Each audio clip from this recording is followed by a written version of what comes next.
ये बड़े विचित्र शब्द हैं, जरा शिव महापुराण के इसको समझ लेना कि शमी का पेड़, जिस शमी की पत्ती में कांटे होते हैं, जिस बेलपत्र में कांटे होते हैं, और जिस आंकड़े को मंदार के फूल में वो दूध होता है कि आंख में चले जाए तो आंख बेकार हो जाती है, वो दूध होता है जो जहर का काम कर जाता है, ये सब शंकर भगवान को चढ़ रहा है। शमी जिसमें कांटे हैं, बेलपत्र जिसमें कांटे हैं, मंदार का फूल जिसमें जहर भरा पड़ा है, धतूरा जिसमें जहर भरा पड़ा हुआ है, ये शिव को क्यों समर्पित है? ये शंकर को क्यों चाहिए? ये शंकर के पास क्यों जा रहे हैं?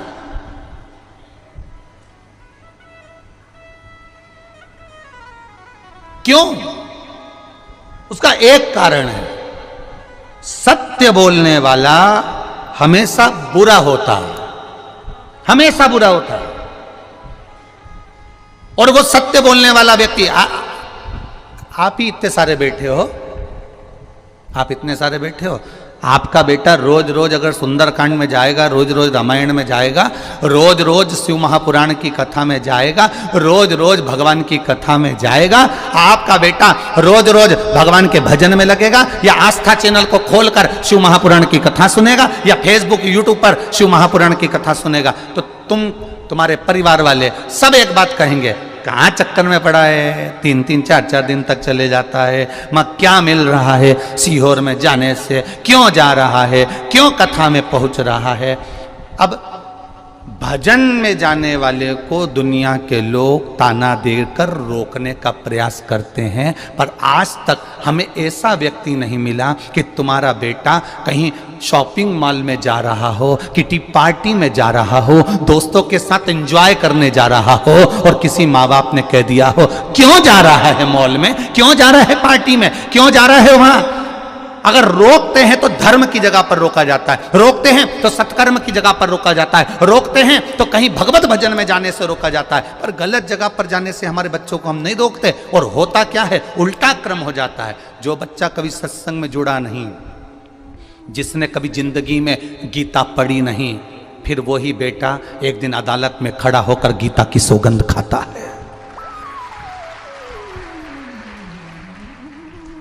जिसने कभी जीवन में गीता को पढ़ा नहीं, जिसने जीवन में कभी रामायण को पढ़ा नहीं, जिसने जीवन में कभी श्रीमद् भागवत को पढ़ा नहीं, जिसने जीवन में कभी शिव महापुराण को जाना नहीं, जो शंकर को केवल दुनिया के लोगों ने कह दिया शिवलिंग का मतलब क्या होता है, गलत महत्व समझा दिए कि शिवलिंग की पूजन मत करो, लोगों ने कह दिया शिवलिंग पर जल मत चढ़ाओ, कई लोगों ने कह दिया था शिवलिंग पे चढ़ा हुआ जल मत पियो, कोई ने कह दिया शंकर पे चढ़ा हुआ प्रसाद मत खाओ। अरे कौन सी पुराण कह रही है, किस पुराण में लिखा है कि शंकर भगवान को समर्पित पदार्थ को नहीं खाया जा सकता?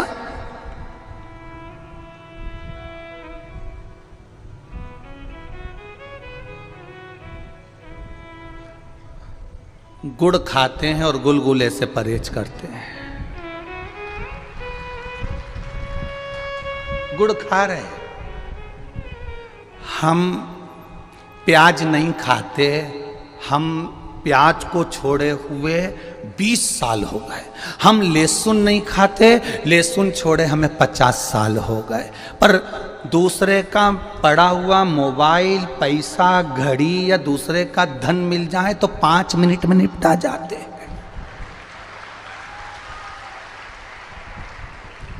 गुड़ खाएं और गुलगुले से परहेज कर रहे हो। प्याज नहीं खाते और 5,000 रुपए किसी को दे दी और उसका थोड़ा सा ब्याज लेकर खा गए। प्याज नहीं खाते, दूसरे का धन मिल गया खा गए, दूसरे का वैभव मिल गया खा गए। ये श्रेष्ठता हमारी शिव पुराण नहीं सिखाती है।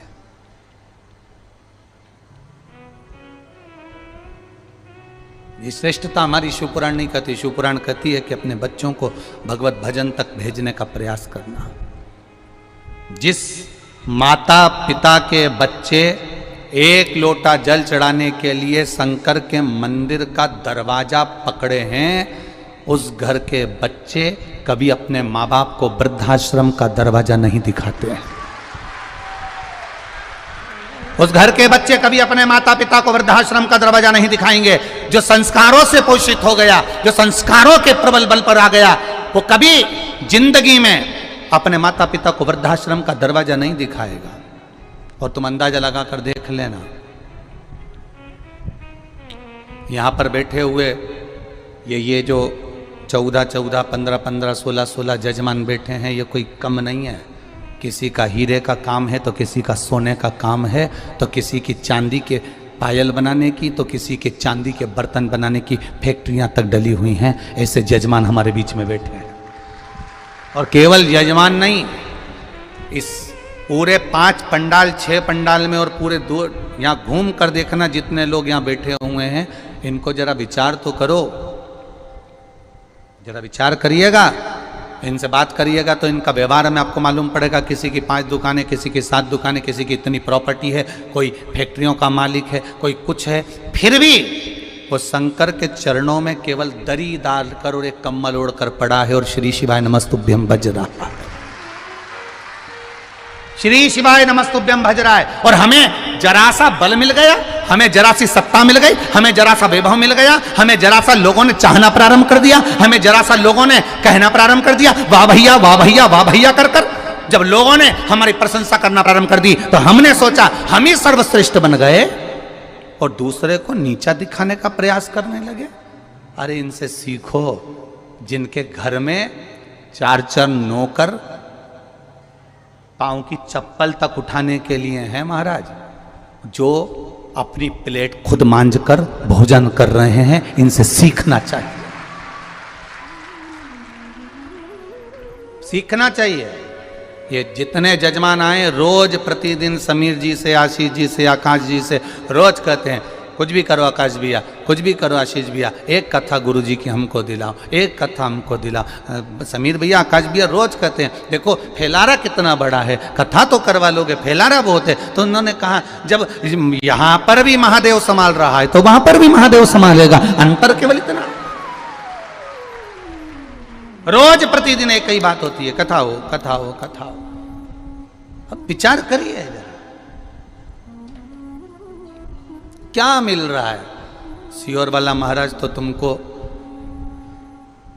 अभी रुद्राक्ष भी नहीं दे रहा है, उसके बाद भी तुम टस से मस नहीं हो रहे, तो ये तुम्हारा विश्वास ही तो प्रबल है,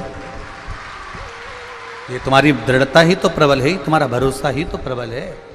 क्या मिल रहा है, क्या मिल रहा है? कई लोग दिखा रहे हैं कि यहाँ लोग भूखे रह रहे हैं, पानी तक नहीं मिल रहा है। अगर ये भूखे रहते और पानी नहीं मिलता तो सबसे पहले पोटला बांधकर चले जाते, फिर काहे को रहते भाई, काहे को रहते हैं यहाँ? विचार करिए, जरा सोचिए, गहन चिंतन करना। जितने लोग कथा सुन रहे हैं आस्था चैनल के माध्यम से, फेसबुक यूट्यूब के माध्यम से, एक एक व्यक्ति अपने घर में बैठकर गहन चिंतन करना, विचार करना, स्मरण करना। क्यों पड़ा है ये सियोर वाले महाराज के भरोसे पर या उनके कहने पर नहीं पड़ा है, ये कुबेर भंडारी के कहने पर और महाकाल राजा के कहने पर, शंकर कंकर की भूमि पर पड़ा है।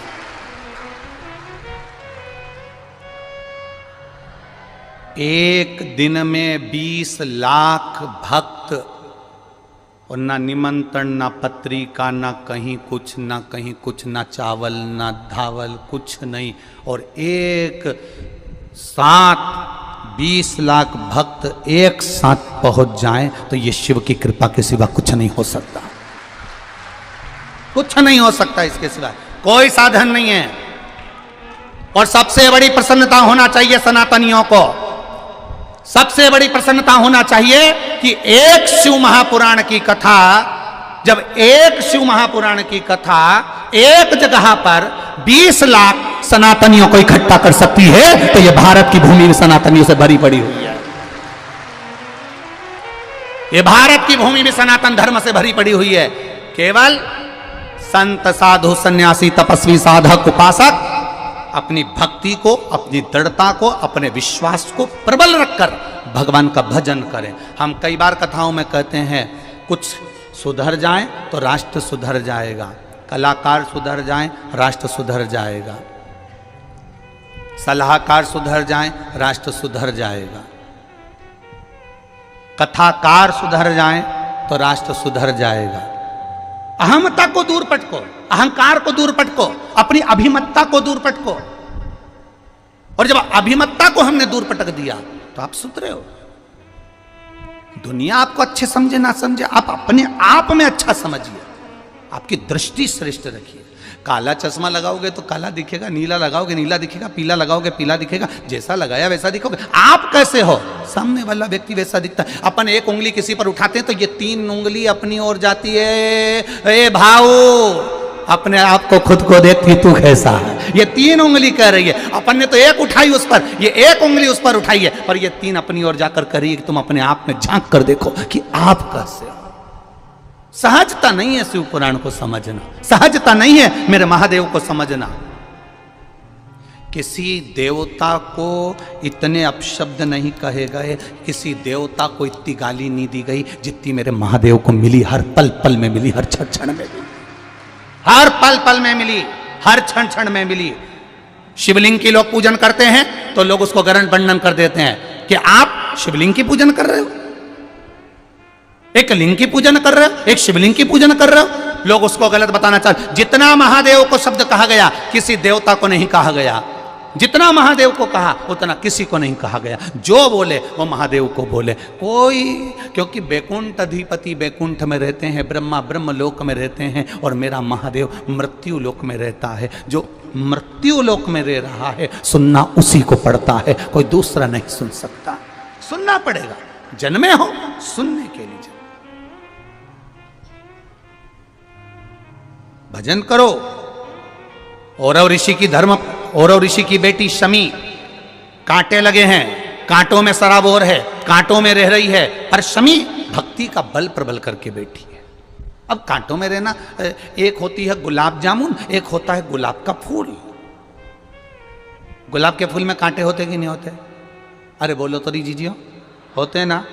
गुलाब का फूल और गुलाब जामुन, किसी से जाके पूछना इन दोनों की राशि कौन सी है, एक ही राशि निकलेगी। गुलाब के फूल की भी राशि एक है और गुलाब जामुन की राशि भी एक है। दोनों को देखिए, गुलाब जामुन मावे की बनती है, खोए की बनती है, घी घी में रहती है, यूं घुमाओ तो हाथ में घी आ जाता है। और घी की गुलाब जामुन घी में तला रही है और घी में से निकलकर चाशनी में जा रही है।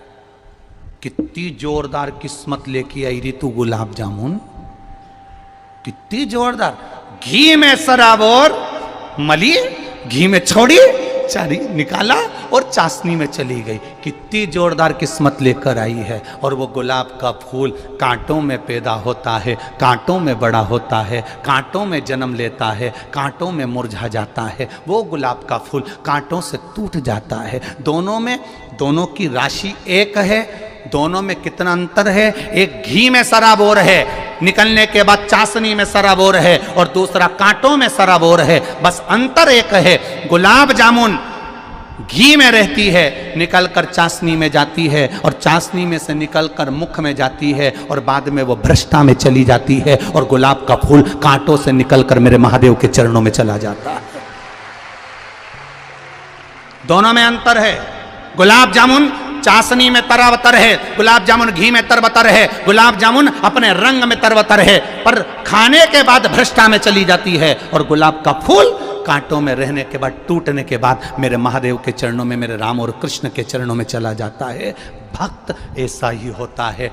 दुनिया के लोग इस पर गाली देंगे, अपशब्द कहेंगे, कांटे देंगे, और वो कांटों में पनपता जाएगा, पनपता जाएगा। और वो गुलाब का फूल टूटने के बाद फिर मेरे महादेव के चरणों में अपने आप चला जाएगा। होता है, कहे कहे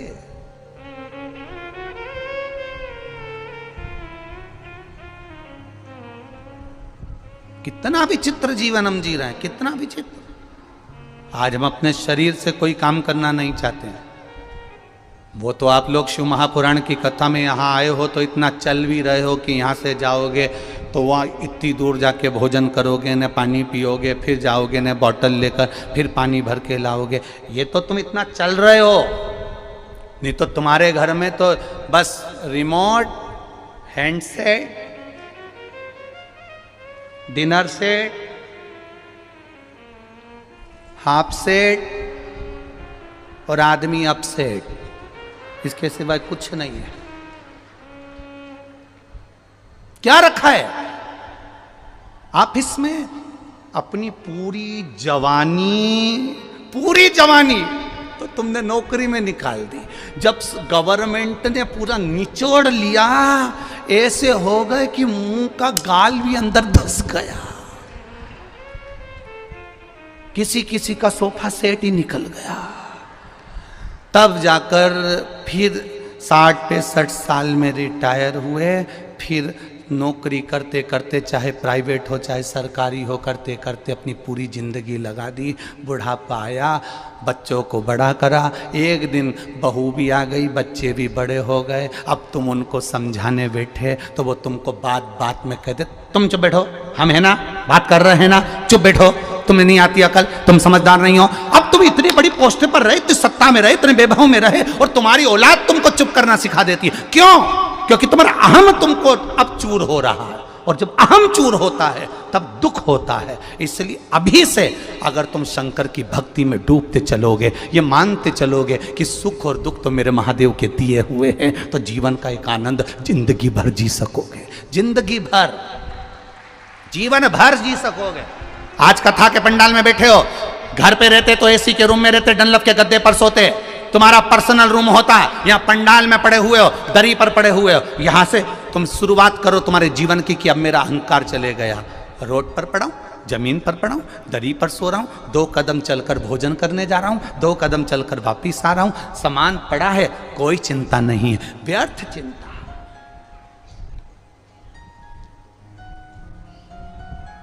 एक सन्यासी में और एक गृहस्थी में एक अंतर सबसे बड़ा होता है। एक संत ट्रेन में सफर कर रहे थे, खूब सोने की रकम मकम पहने थे संत, खूब जोरदार। अगले स्टेशन पर वो एक सेठ जी चढ़ गए, बहुत सारा सामान, बहुत सारा, 2 बैग इधर ट्रेन के नीचे डाल दिए, 2 बैग इधर ट्रेन के नीचे डाल दिए, सीटों के नीचे, और सेठ जी अपनी बढ़िया जोरदार आराम से बैठ गए। अब उन्होंने मन में सोचा, सेठ जी ने, बताओ महाराज को तो देखो कितना सोना वोना पहन के बैठे, महाराजों को एसी के डब्बे में जाने की क्या जरूरत। तो सेठ जी ने तुरंत कह दिया, प्रणाम महाराज। महाराज जी बोले, प्रणाम भैया जी। कहाँ से आ रहे हो? बस हरिद्वार से आ रहे भैया जी। कहाँ जा रहे हो? प्रयागराज जा रहे भैया जी। अच्छा, आप कहाँ जा रहे हो? बस हम भी प्रयागराज ही जा रहे हैं। अच्छा, ठीक है, बैठो। सेठ जी बैठ गए। अब सेठ जी को तो बस वो महाराज, इतना एसी का डब्बा, फर्स्ट क्लास, इतना ठाट, चिंता, टेंशन। अब सेठ जी ने कहा, महाराज जी ये सब कुछ तो व्यर्थ है आपके लिए, क्योंकि आप तो संत हो। अगर आप इतना जोड़कर चलोगे तो फिर संत में और सेठ में क्या अंतर होगा? क्या अंतर होगा? ये तो व्यर्थ है, व्यर्थ। ये तो व्यर्थता है ना। अब कहा, स्मरण किया, देखा, ये तो व्यर्थता है। सेठ जी ने कहा, नहीं व्यर्थता नहीं है, तुम में और हम में बहुत अंतर है। आप कह रहे हो आप में और हम में कोई अंतर नहीं है? बहुत अंतर है, बहुत अंतर, बहुत अंतर। क्या अंतर है? संत ने कहा, संत कुछ भी सामग्री 1 मिनट में छोड़ सकता है, कुछ भी सामग्री 1 मिनट में छोड़ सकता है। मन के सुकून के बच्चे थोड़ा सा जाकर देखिए, अब संत 1 मिनट में छोड़ सकता है, संत 1 मिनट में छोड़ सकता है।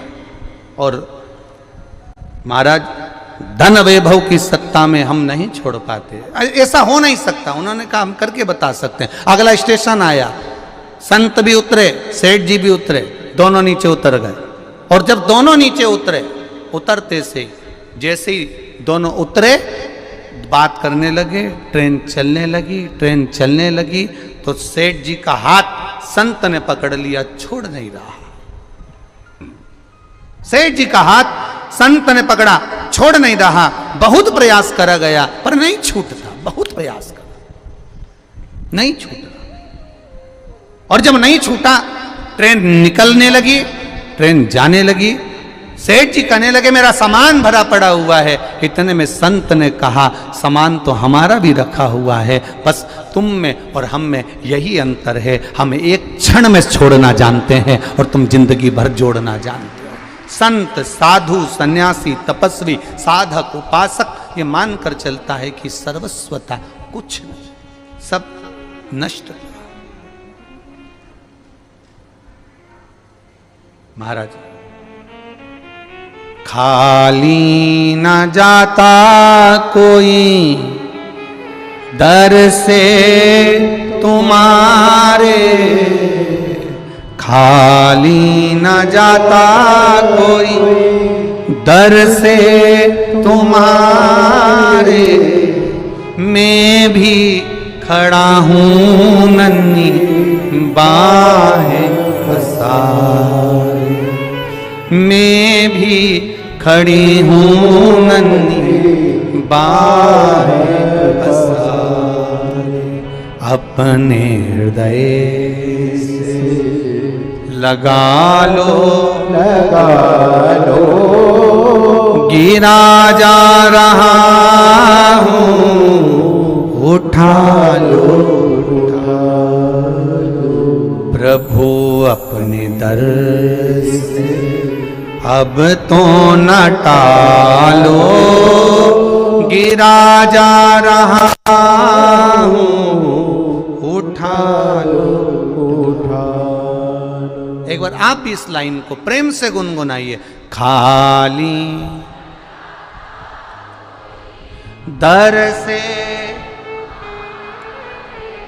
खाली ना जाता कोई दर से, मैं भी खड़ी हूँ नन्ही बाहें पसारे, अपने हृदय से लगा लो, लगा लो, गिरा जा रहा हूँ, उठा लो, उठा। प्रभु अपने दर से अब तो न टालो, गिरा जा रहा हूँ, उठा लो। भगवान शिव की कथा कर रही है, ओगरदानी का चरित्र कर रहा है, शिव महापुराण कर रही है। आपका विश्वास जब जागृत होगा, आपका भरोसा जब प्रबल होगा, आपकी दृढ़ता जब प्रबल होगी और आपके भरोसे के साथ में आपका विश्वास जब दृढ़ होगा, तब आपको कहीं जाने की जरूरत नहीं पड़ेगी। महादेव स्वयं आपको ढूंढता हुआ आपके पास आ जाए। ये आपका विश्वास प्रबल होना चाहिए, दृढ़ होना चाहिए, भरोसा प्रबल होना चाहिए, दृढ़ होना चाहिए। विश्वास पक्का करें, भरोसा दृढ़ करें और उस भरोसे पर जीना प्रारंभ करें। उस भरोसे पर शंभु शरणे पड़ी मांगू घड़ी रे घड़ी, दुख काटो दया करी दर्शन आपो। शिव तत्व कह रहा है महाराज, भगवान शंकर का गुणगान कह रहा है।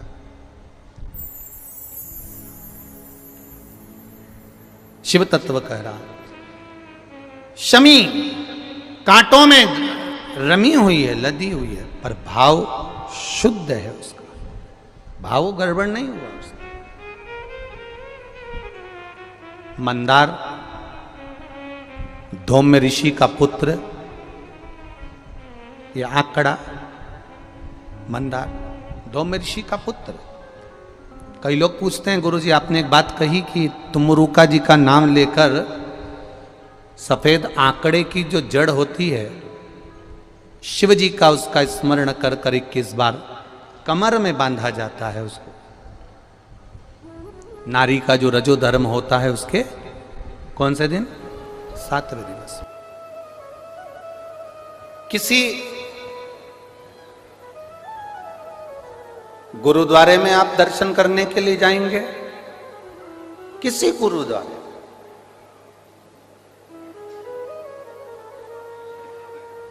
वो गुरु का द्वार है, क्योंकि गुरु का जो द्वार होता है ना वो परमात्मा के करीब पहुंचाने वाला होता है। हमने एक बार कथा में कहा था, आप लोगों के स्मरण में होगा, ओंडा नागनाथ जी की हमने कथा कही थी कि जिस समय पर नामदेव जी महाराज ओंडा नागनाथ में महाराष्ट्र की धरा पर मंदिर के अंदर बैठे थे और वहां के विद्वानों ने नामदेव जी को उठाकर पीछे फेंक दिया था, तब गुरु नानक देव जी वहां पर पहुंचे और गुरु नानक देव जी ने उस समय पर पहुंचकर नामदेव जी को देखा। नामदेव जी बहुत समय पंजाब में रहे, संत नामदेव जी महाराज, तो गुरु नानक देव जी से उनका मिलना हुआ और दो संतों का सानिध्य प्राप्त हुआ। जब गुरु नानक देव जी ने देखा कि नामदेव जी को मंदिर के बाहर पीछे की ओर पटक दिया गया, गुरु नानक देव जी की आंख में आंसू थे कि बताओ हमें मंदिर के पीछे पटक दिया, तो गुरु नानक देव जी ने कहा नामदेव जी से, क्यों घबराते हो नामदेव, क्यों चिंता करते हो नामदेव, तुम्हारे नयनों में अश्रु साधु सन्यासी तपस्वी साधक उपासक की आंख में आंसू क्यों? नामदेव जी कहते हैं मुझे भगवान के मंदिर के पीछे पटक दिया गया, मुझे दर्शन के लिए वहां पर नहीं रखा गया, क्यों चिंता करते हो? गुरु नानक देव जी महाराज कोई साधारण नहीं, गुरु नानक देव जी महाराज संतों के सिरमौर। गुरु नानक देव जी ने कहा नामदेव जी अगर तुम्हारी भक्ति में बल है और तुम्हारे विश्वास की दृढ़ता है तो ये पक्का है मंदिर का दरवाजा आगे की जगह पीछे हो जाएगा। और वो हुआ, वो हुआ। जो कोई नहीं कर सकता वो सतगुरु कर सकता है, वो गुरु कर सकता है। मंदिर का द्वार पीछे, मंदिर जो कोई ना कर सके, जो कोई ना कर पाए वो गुरु कर सकता।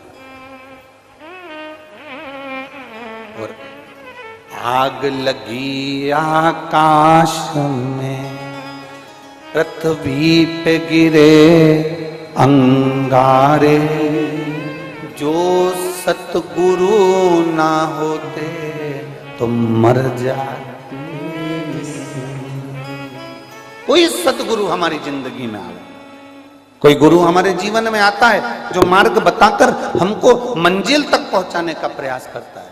देवराज की कथा यही कहती है, देवराज का क्रम यही कहता है, देवराज का प्रसंग यही कहता है। देवराज के पास में चोरी का धन है, ब्राह्मण कुल में जन्म ले लिया, ब्राह्मण कुल में जन्म लेने के बाद भी वो अच्छा कर्म नहीं कर पाया। चोरी का धन लेकर, चोरी के धन को उठाकर, धन कहां रखूं, शरीर में ताप बढ़ रहा था, शरीर में कष्ट बढ़ रहा था, उस धन को लेकर कहां जाऊं ये विचार कर कर वो धन, उस चोरी के धन को लेकर शिवालय में चले गया। मंदिर में नहीं, शिवालय में गया है, शिवालय के अंदर गए, शिवालय में प्रवेश कर गए। और महाराज अगर नियत साफ है,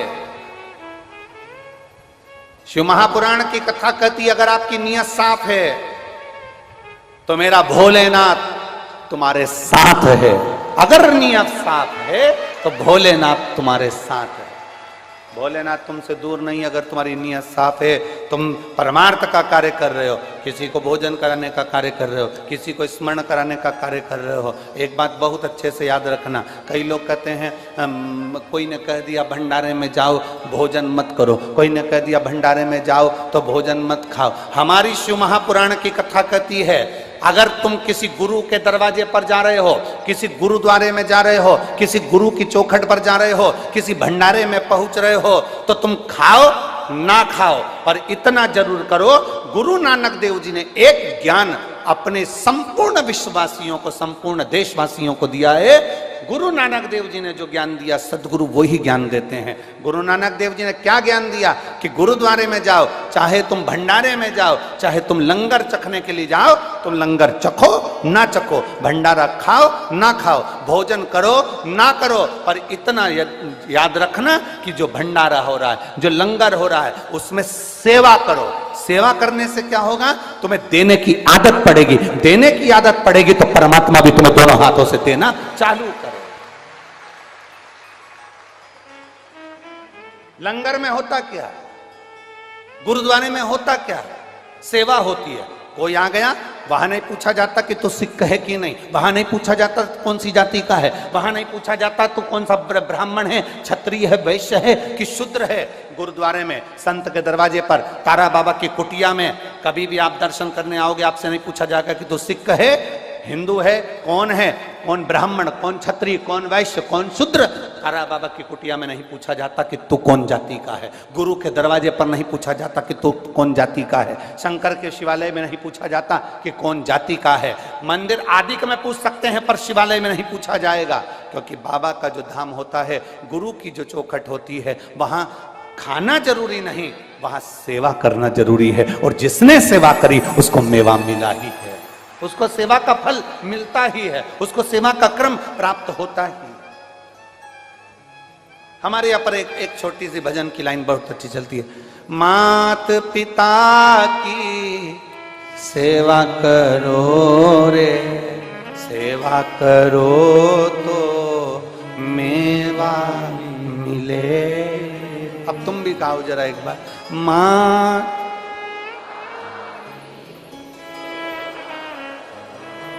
आवाज तो निकालो। तो मेवा मिले।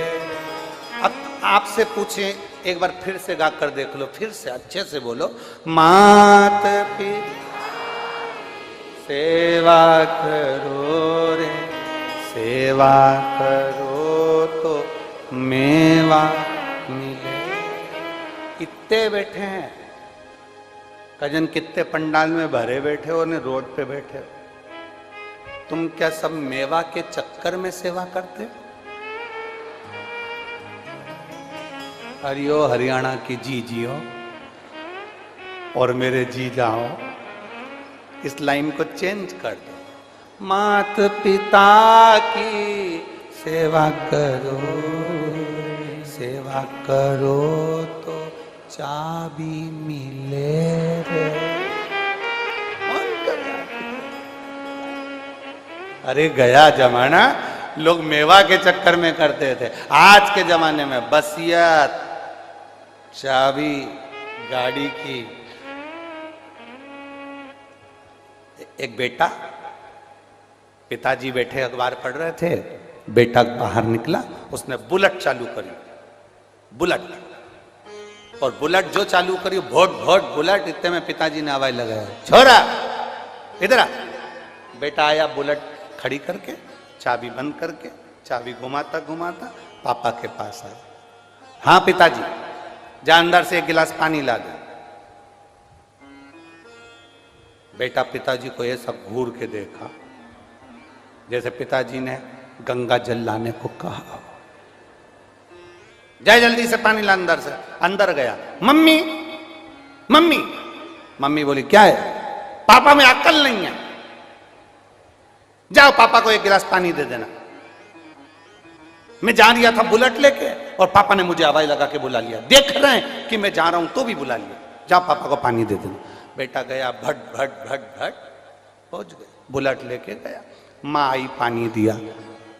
पिताजी ने माँ से, उसकी पत्नी से पूछा, ये तुम्हारा राजकुमार, तुम्हारा लाडला कहाँ जा रहा है?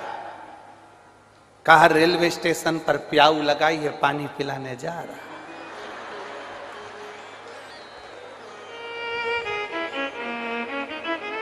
अब जरा सोचिए, कभी प्यास को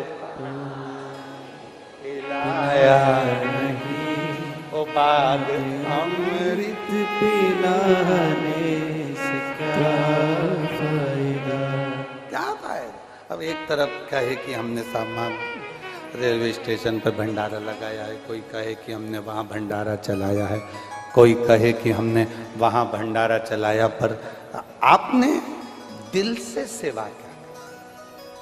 गुरुद्वारे में, गुरु के दरवाजे पर, शिव की चौखट पर, शिव महापुराण में यही चीज सिखाई जाती है कि देना सीखो। जिस दिन तुम्हें देना आ गया, जिस दिन तुम्हें सेवा करना आ गई, उस दिन भोलेनाथ और गुरु अपनी चाबी तुम्हारे हाथ में पकड़ा देते हैं, फिर खोलते रहो, लेते। गुरु पकड़ा, चाबी कब मिलेगी? बेटा बाप के लिए आगे बढ़े, बेटा बाप के लिए अग्रण्य रहे। पापा पानी ला दूं? हाँ। पापा ये कर दूं? हाँ। कपड़ा ला दूं? हाँ। सामान ला दूं? हाँ। बाप खुश हो जाता है, चाबी दे देता, ले ये गाड़ी ले ले, जा लिया, ले गाड़ी की चाबी ले, जा लिया, जा गाड़ी की चाबी ले, लिया। बड़ा चाबी कब मिली? जब बाप प्रसन्न हुआ। आप सेवा ही नहीं करे, सेवा ही।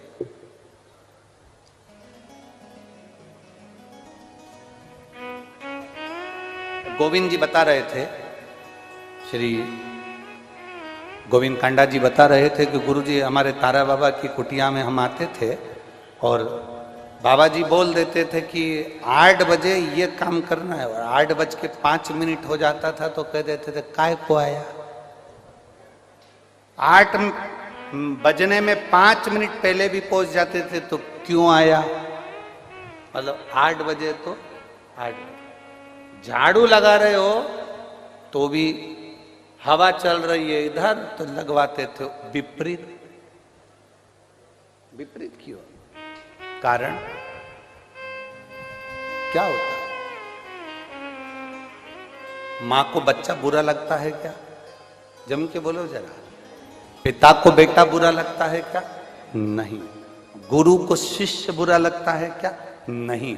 पर गुरु अपने शिष्य को, मां अपने बच्चे को, सास अपनी बहू को खूब गालियां देती है, खूब अपशब्द कहती है, खूब काम करवाती है। कारण गुरु को मालूम है कि दुनिया की इस भाग दौड़ में कोई तेरा हाथ पकड़कर खींचकर बाहर नहीं करेगा। तू जो यहां मेहनत कर रहा है उसका फल तुझे एक ना एक दिन जरूर मिलेगा, इसलिए गुरु मेहनत करवा। मां अपने बच्चे को डांटती है, मां अपने बच्चे को मारती है, मां अपने बच्चे को चिल्ला देती है, मां अपने बच्चे को शब्द कह देती है, मां अपने बच्चे को आड़ा टेढ़ा बोल देती है। मां को बच्चा बुरा नहीं है, पर मां चाहती है कि मेरा बेटा ठीक हो, उसका जीवन अच्छा, उसकी जिंदगी सार्थक हो, उसका जीवन आनंदित हो, उसका जीवन आनंदमय हो। माता की दृष्टि में पुत्र बेकार नहीं है, पिता की दृष्टि में बेटा बेकार नहीं है, परंतु वो उसको श्रेष्ठ बनाने का प्रयास कर रहा है, श्रेष्ठ बना।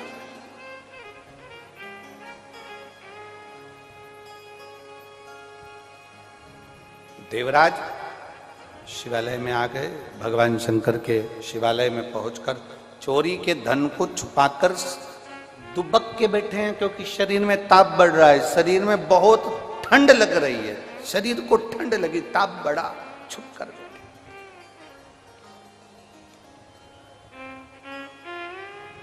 अब जब ताप बढ़ा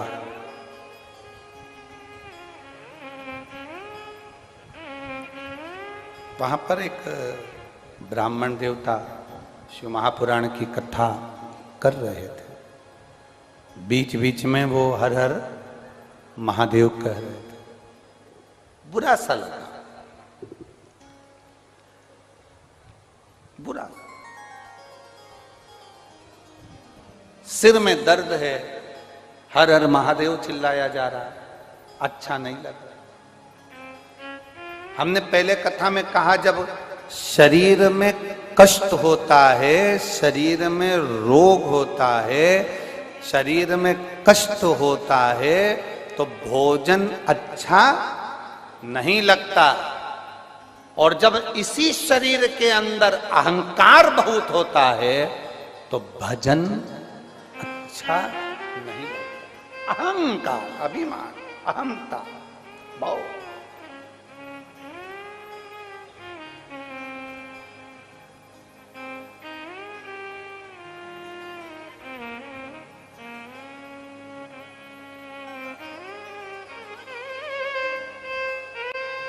भीतर के अहम को जब हम निकाल देते हैं तब कुछ सुख का अनुभव होता है। भीतर का जब अभिमान निकल जाता है तब थोड़ा सुख का अनुभव होता है।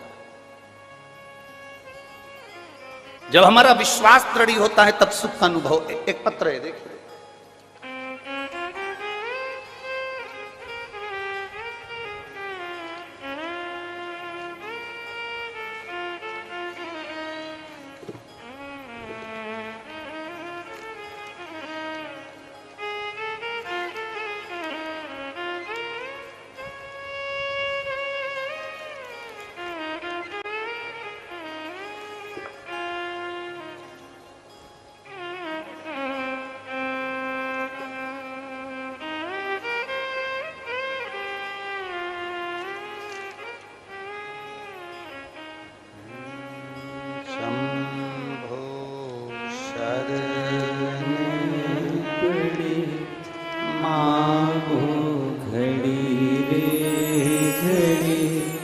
दुख काटो दया करी निदर्शन। मैं पिंकी शर्मा भिवानी हरियाणा के निवासी हूँ। कहीं बैठी हो तो हाथ हिला सकती हैं, दूसरे पंडाल में बैठी हो तो वहां पर भी हाथ हिला सकती हैं। पिंकी शर्मा भिवानी हरियाणा की निवासी हूँ। मैं बाबा का क्या गुणगान करूं गुरुदेव। हमारे पड़ोस में एक भैया रहते हैं, उनका दोएता 21 वर्ष का है। उसको लास्ट स्टेज का 4th स्टेज का कैंसर हो गया। 5 महीने से वेंटिलेटर पर पड़ा हुआ है। नलकी के द्वारा उसको खाना पीना नाक से दिया जा रहा है। पड़ोस की आंटी हमारे घर में आई और बेटे के बारे में बताया और रोने लगी। मैंने एक ही बात उनसे कही कि कथा चल रही है भटिंडा में, और भटिंडा में अगर कथा चल रही है तो वहां जाकर आप विनती करेंगे पंडाल में बैठकर तो बाबा जरूर सुनता है। वो सीहोर वाला महाराज कहता है कि कथा का पंडाल केवल कथा का पंडाल नहीं होता, जहां शिव महापुराण की कथा होती है वह शंकर जरूर बैठा होता है। और इस भूमि पर तो तारा बाबा के साथ शिव दोनों बैठे हैं। आप जाइए, एक बार जाकर विनती करो। हमारे कहने पर वो पड़ोस वाली आंटी वहां पर पहुंची और भटिंडा की कथा में उनको जगह नहीं मिली तो बाहर गेट के बाहर खड़ी होकर थोड़ी देर तक कथा सुनी। फिर 15 मिनट बाद उनको जगह मिली, वहां बैठी और बैठकर उन्होंने विनती करी। जब कथा पूर्ण हो गई तो वहीं की मिट्टी को, रज को, आप कहते हो कि जहां शिव पुराण की कथा होती है वहां की रज रज नहीं होती, बाबा की भभूति होती है। वहां की रज को लेकर वहां से कथा कर कर आप तो चले गए, पर वहां बेलपत्र नहीं मिल रही थी। तब हमने वहां से एक बेलपत्र मांगी और बेलपत्र किसी भैया ने, कोई वहां पर वॉलंटियर लगे हुए थे, उनसे बेलपत्र ली। उस बेलपत्र को लेकर आ गए। वो बेलपत्र और रज सूरत उनके यहाँ पहुंचा दी गई, जो वो हॉस्पिटल में वेंटिलेटर पर रखा गया था, एडमिट थे। 21 वर्ष के बच्चे को 4th स्टेज का कैंसर और उसको वहां वेंटिलेटर पर रखा गया। गुरुदेव, उस बेलपत्र को जब 10 जनवरी को बेलपत्र भेजी गई और भेजने के बाद और उस रज को भेजा गया, डॉक्टर ने मना कर दिया था कि इस बच्चे के पास हम कुछ नहीं रखने देंगे, तो भी एक रुमाल में रज लगाकर बेलपत्र ले जाकर उसके सिराने पर रख दिया और उसके शरीर पर रज लगाई। हम बाबा का क्या गुणगान करें गुरुदेव। बाबा बाबा है और शिव शिव है। हम आज इस कथा के पंडाल में इस गौरव से बैठे हैं कि उस बच्चे के 10 दिन निकले थे, उसने आंख नहीं खोली थी, और बेलपत्र के केवल 4 दिन निकले और उस बच्चे ने आंख खोल ली और देखना प्रारंभ करा। धीरे धीरे उसकी नली निकल गई, नली निकलने के बाद उसकी छुट्टी कर दी गई, छुट्टी करने के बाद वो जब घर पर आ गया, उसकी दूसरी जांच मुंबई में कराने के लिए गई। जब बॉम्बे में जांच कराने के लिए गई तो बच्चे के शरीर में कैंसर का कोई तत्व ही नहीं था, बच्चा कैंसर मुक्त था। हम बाबा को यहाँ धन्यवाद देने के लिए आए। कहीं बैठे हो तो हाथ हिला सकती हैं। मेरा नाम पिंकी शर्मा, मैं भिवानी हरियाणा से हूं। मेरा मोबाइल नंबर ये है। शिव तत्व इसी को कर, साधुता, शंभु ओघड़ी, शिव ओघड़ी, एक विश्वास को दड़ी बना, एक भरोसे को दड़ी बना। आप बैठे हो कथा में, हम जब श्री गोविंद जी काडला जी वहाँ आए थे कथा लेने के लिए भटिंडा, उस समय पर आशीष जी से इनका संपर्क हुआ था।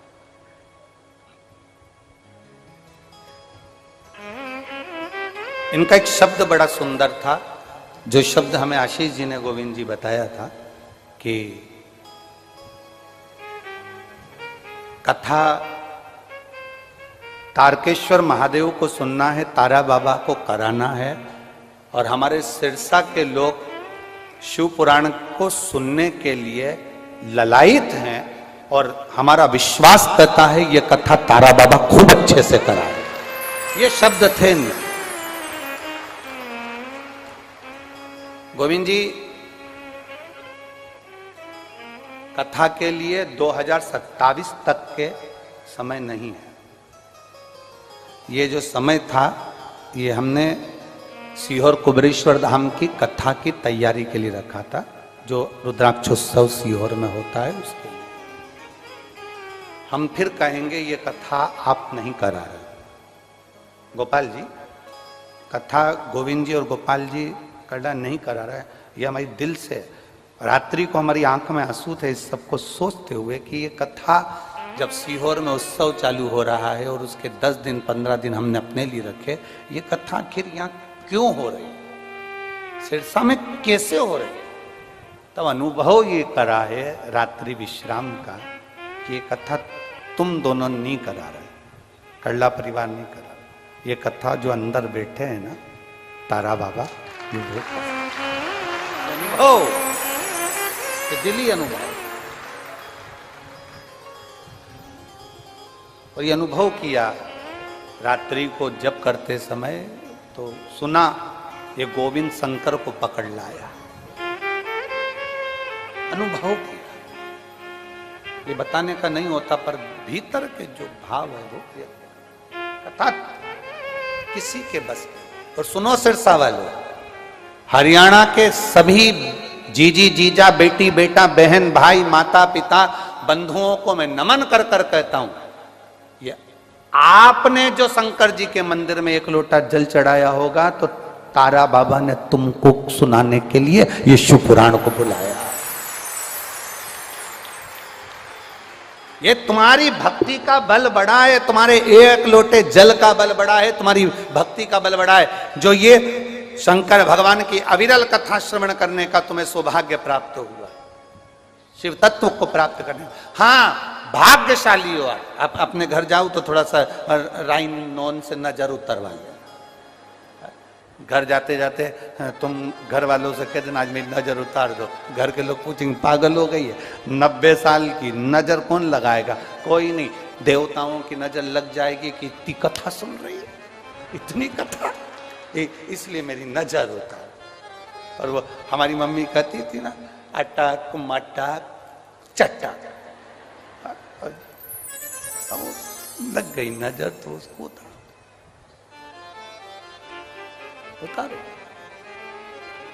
बहुत कठिन है शिव पुराण। भागवत सरल में मिल सकती है, राम कथा सरल में मिल सकती है, पर शिव पुराण बहुत कठिन है महाराज। व्यवस्था करना कठिन। भक्तों को ये कोई शंकर के श्रोता है? कौन कहे तुमको कि तुम शिव के श्रोता हो? शिव के श्रोता नहीं। बगीचे से वही फूल तोड़ा जाता है जो तुमको पसंद आता है, शिव महापुराण में वही जाता है जो भोलेनाथ को पसंद आता है, नहीं तो जा ही नहीं सकता, जा ही नहीं सकता। शंकर की कथा में वही जाता है जिसको शंकर डमरू बजाकर इतने 108 फीट के खड़े हैं, दूर से ही देख लेते हैं कौन भेरू प्रसाद आया है कि राम प्रसाद आया, दूर से देख लेते हैं, पहचान जाते हैं, आया है, आजा, दरवाजे तक आ गया है। अब सोच के आया था कहीं बैठूंगा, धक्के खाते खाते खाते खाते बाबा के दरवाजे पर आ तो गया। अब मर्जी उसकी है, वो कहाँ बिठाकर कैसे सुनाकर झोली भर कर भेज दे, ये उसके ऊपर निर्भर करता है, उसके ऊपर। तुम आए हो यहां, तुम ये मत सोचना, शादी में जाते हो ना तो सोच कर जाते हो हमारे रिश्तेदार की शादी है, हमारे नातेदार की शादी है, परंतु यहां तो बाबा बुलाए, बाबा ने कहा। खूब अलमस्त होकर सुनो, कथा का पहला दिन है आज, तो 6 दिन अपने ही है। ऐसी जोरदार मस्ती में सुनना, पर किसी को पूछना नहीं।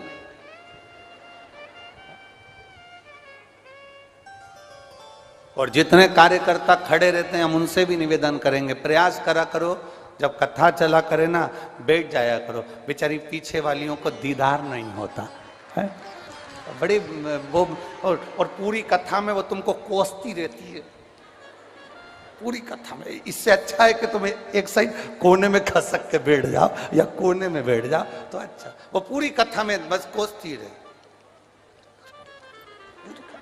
तो क्या मतलब।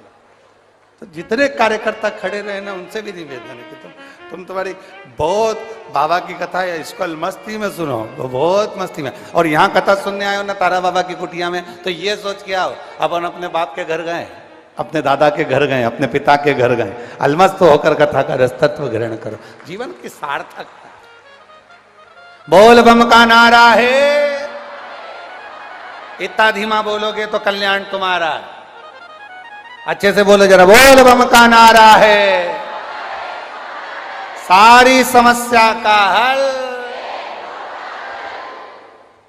शिव को चढ़ाओ एक लोटा जल, सुधरेगा अपना कल निश्चित। सबको कथा पूरी पूरी रट गई है, अगली बार आया तो तुम यहां मैं वहां। बड़े भाव से सुन रहा। देवराज को नहीं रमा, देवराज को लगा कि मैं, अब देवराज अगर किसी मंदिर में जाता तो चल जाता, पर देवराज तो शिवालय में गया, शिवालय में जाना ही तो कठिन है। सबसे कठिन दुनिया का काम भगवान शंकर के शिवालय तक जाना बहुत कठिन काम है। मंदिर में जाना सरल है, पर शिवालय में जाना कठिन है। तेरे मंदिर में आना मेरा काम है और मेरी बिगड़ी बनाना तेरा। शिवालय तक पहुंचना कठिन, बहुत कठिन। और जिस दिन तुम मंदिर में और शिवालय में जान गए कि शिवालय में पहुंचने से मिलता क्या। एक कोई माँ बैठी है जिसकी 25 साल से आंख की रोशनी नहीं थी, 25 वर्ष।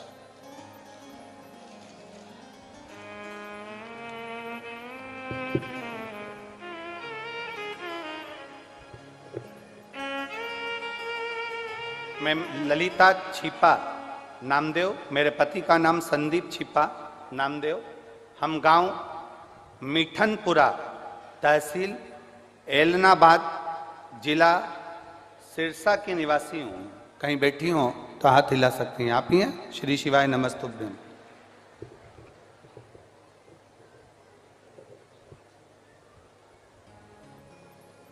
दो बातें मैं गुरुजी बताना चाहती हूँ। पहला, 2 साल से बीमार थी, लीवर खराब हो गया था, लीवर पूरा डैमेज था, आंतों ने काम करना बंद कर दिया था, हॉस्पिटल के चक्कर लगा लगा के थक गए, तब तक भी कोई आराम नहीं।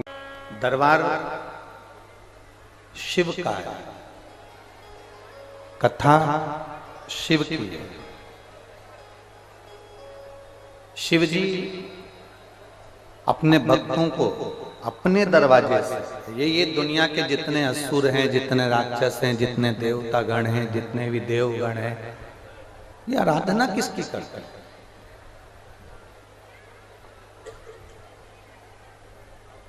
ये संसार में जितने असुरगण हुए, जितने राक्षस हुए, जितने देवता हुए, किन्नर हुए, गंधर्व हुए, जलचर हुए, थलचर हुए, ये जितने भी देवता हैं, जितने भी असुरगण हैं, जितने भी गंधर्व हैं, जितने किन्नर हैं, जितने भी देव हैं, संसार में जितने देवताओं को पूजा जाता है, जितने भी असुरों का नाम लिया जाता है, चाहे वो रावण हो, कंस हो, हिरण्यकशिपु हो, हिरण्याक्ष हो, चाहे वो भस्मासुर हो, चाहे वो तारकासुर हो, जितने भी असुरों का नाम ले लो, जितनी अप्सराओं का नाम ले लो, जितने गंधर्वों का नाम ले लो,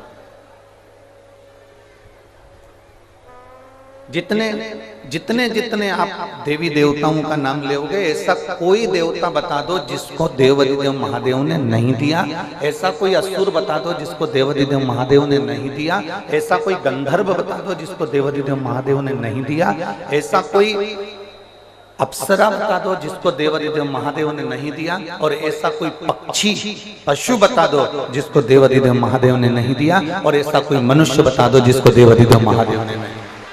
सबको दिया। भागवत किस किसने सुनी है? जम के बोलो जरा, सबने सुनी है? सुखदेव जी महाराज राजा परीक्षित को कथा कहते हैं, सुना है ना सबने? अरे बोलो तो, सुना है? ठीक है। जिस समय पर श्रृंगी बाबा का श्राप लग गया राजा को, जिस समय पर श्रृंगी ऋषि का श्राप लगा राजा परीक्षित को, 7 दिन में तेरे प्राण छूटेंगे, 7 दिन में तुझे मरना, 7 दिन में तेरे प्राण छूट जाएंगे। अब 7 दिन में प्राण छूटना है। अपने बेटे जन्मेजय को उन्होंने राजपाट दे दिया, श्रीमद् भागवत में लिखा है, आपने सुना भी होगा। जन्मेजय को राजपाट दिया राजा परीक्षित ने, और असली गुरु की तलाश करने चले। श्रेष्ठ गुरु की तलाश,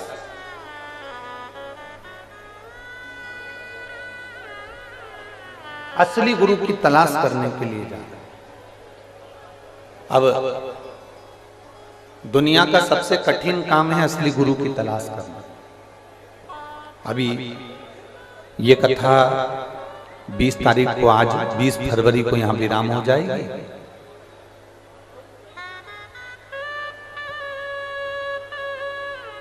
20 फरवरी को ये कथा यहाँ पर विराम होगी, और अपन 25 फरवरी से फिर सिरसा हरियाणा से 2 बजे से 5 बजे तक आस्था चैनल पर कथा, और वहां हरियाणा की पवित्र भूमि तारा बाबा की कुटिया पर कथा सुनेंगे। उसमें हम श्री गुरु शिव पुराण सुनेंगे। तो उसमें आप इस कथा में सुनेंगे कि दुनिया का सबसे कठिन काम एक ही है, असली गुरु की तलाश।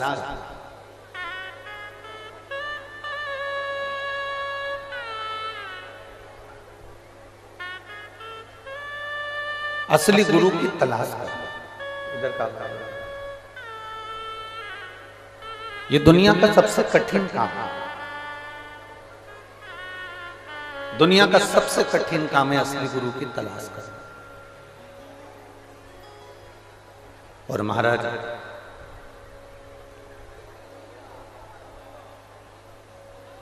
ढेर आप कुंभ के मेले में चले जाओ, आप कुंभ के मेले में जाकर देखेंगे ढेरों महात्मा मिलेंगे, ढेरों संत मिलेंगे, ढेरों साधु मिलेंगे, तपस्वी मिलेंगे, जोगी मिलेंगे, सन्यासी मिलेंगे, साधक मिलेंगे, साधु मिलेंगे, ढेरों। पर आप उसमें से पहचानोगे कौन से की असली कौन सा, आप उसमें जानोगे कैसे कि असली कौन सा।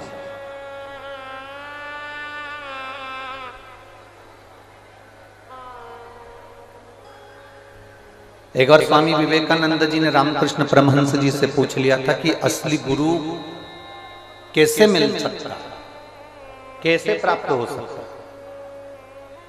रामकृष्ण परमहंस जी ने अपने हाथ में सरसों ले ली, राई।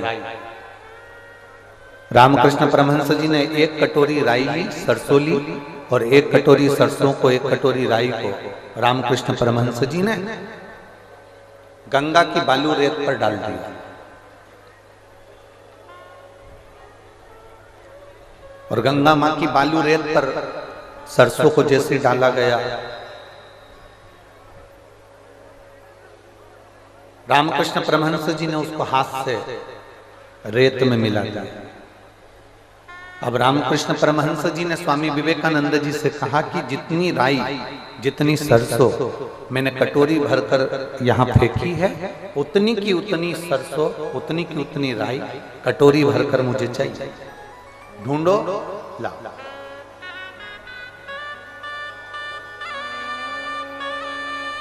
ढूंढो, लाओ। रामकृष्ण परमहंस जी के कहने पर स्वामी विवेकानंद जी ने गंगा की बालू में से, गंगा की रेत में से सरसों को ढूंढना प्रारंभ करा। एक कटोरी बालू में जो राई फेंकी गई थी, जो सरसों फेंकी गई थी, उसमें से मात्र एक चुटकी, थोड़ी सी सरसों, थोड़ी सी राई प्राप्त हुई। थोड़ी सी सरसों, एक चुटकी मात्र वो सरसों मिली। अब एक कटोरी सरसों में से केवल एक चुटकी सरसों मिलना, रामकृष्ण परमहंस जी के पास में स्वामी विवेकानंद जी ने जाकर कहा, गुरुदेव वो पूरी कटोरी भर के सरसों न जाने कहाँ चली गई, हमें तो चुटकी भर के मिली है, थोड़ी सी मिली है, मात्र जरा सी मिली है। रामकृष्ण परमहंस जी ने स्वामी विवेकानंद जी से कहा, जैसे गंगा के बालू में से सरसों निकालना कठिन है, उसी तरह इस संसार सागर में से असली गुरु निकालना कठिन है। सब कुछ मिल सकता है पर असली गुरु नहीं मिल सकता। असली गुरु को ढूंढने के लिए जा रहे हैं। श्रेष्ठ गुरु को ढूंढने के लिए राजा परीक्षित जा रहा है। असली गुरु, बहुत सारे गुरु मिले, बहुत सारे। एक ने कहा मेरे पास में बैठो, मैं एक यज्ञ कराऊंगा, तुम्हें प्राण नहीं छूटेंगे। उसने कहा हो ही नहीं सकता, 7 दिन मिले मुझको, 7 दिन में मेरे प्राण जाना है, मुझे श्राप लगा। किसी ने कहा हमारे पास बैठो, हम तुमको आंख बंद कर कर बिठाएंगे, तब साधना में डुबा देंगे, तुम्हें साधना में लगाएंगे और तुम्हें सब जब साधना में, तप में जब डुबोया जाएगा, तब तुम्हें प्राण छूटने का भय नहीं। कोई कह रहा है यज्ञ करवाओ, कोई कह रहा है अनुष्ठान करवाओ, कोई कह रहा है ये करवाओ, कोई कह रहा है वो करवाओ। राजा परीक्षित को सूझा नहीं कि अब मैं किस गुरु के पास जाऊं। आप सब इस कथा को अपनी चित्त वृत्ति में उतार लेना, अपने मन में उतार लेना। राजा परीक्षित को यह ज्ञात नहीं हुआ कि मैं किस गुरु के पास जाऊं, क्योंकि कोई गुरु कहता है यज्ञ करो, कोई गुरु कहता है अनुष्ठान करो, कोई गुरु कहता है ये करो, कोई गुरु कहता है वो करो। अब जो राजा परीक्षित के साथ हुआ वो आपके साथ हो रहा है कि नहीं हो रहा है? आप भी तो यही करते हो। किसी ने टीवी पर बोल दिया, किसी ने कथा में बोल दिया, शंकर जी पे चढ़ा हुआ पानी मत पियो, तो तुमने मान लिया। किसी ने कह दिया बेलपत्र मत खाओ, तो तुमने मान लिया। किसी ने कह दिया कि श्री शिवाय नमस्तुभ्यम मत बोलो, तुमने मान लिया। आने वाले समय में कोई कह देगा तुम अपने बाप को बाप मत कहो, तुम मान लोगे। आग लगे बस्ती में, अपन रहो बस्ती में, अपन मस्ती में। दुनिया का कोई व्यक्ति टीवी पर बोले, फेसबुक पर बोले, ऑनलाइन आकर बोले, कुछ भी बोले, हमें नहीं सुनना। यहां शिव कथा कह रही है। राजा परीक्षित के सामने 350 गुरु आए, पर राजा परीक्षित को लगा कोई कहता है ये करो, कोई कहता है वो करो, कोई कहता है ये करो। राजा परीक्षित ने देख लिया यहाँ तो भटकना हो रहा है, यहाँ तो भटकना हो रहा है, अब करूं तो करूं क्या। तब राजा परीक्षित ने विचार करा, जब कोई गुरु ना सूझे, तब आखिरी में राजा परीक्षित ने एक शंकर के मंदिर में जाकर शिव को गुरु बनाने का प्रयास किया।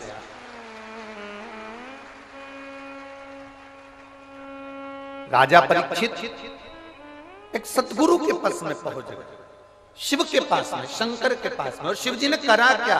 शंकर खुद नहीं आए, शंकर ने करा क्या?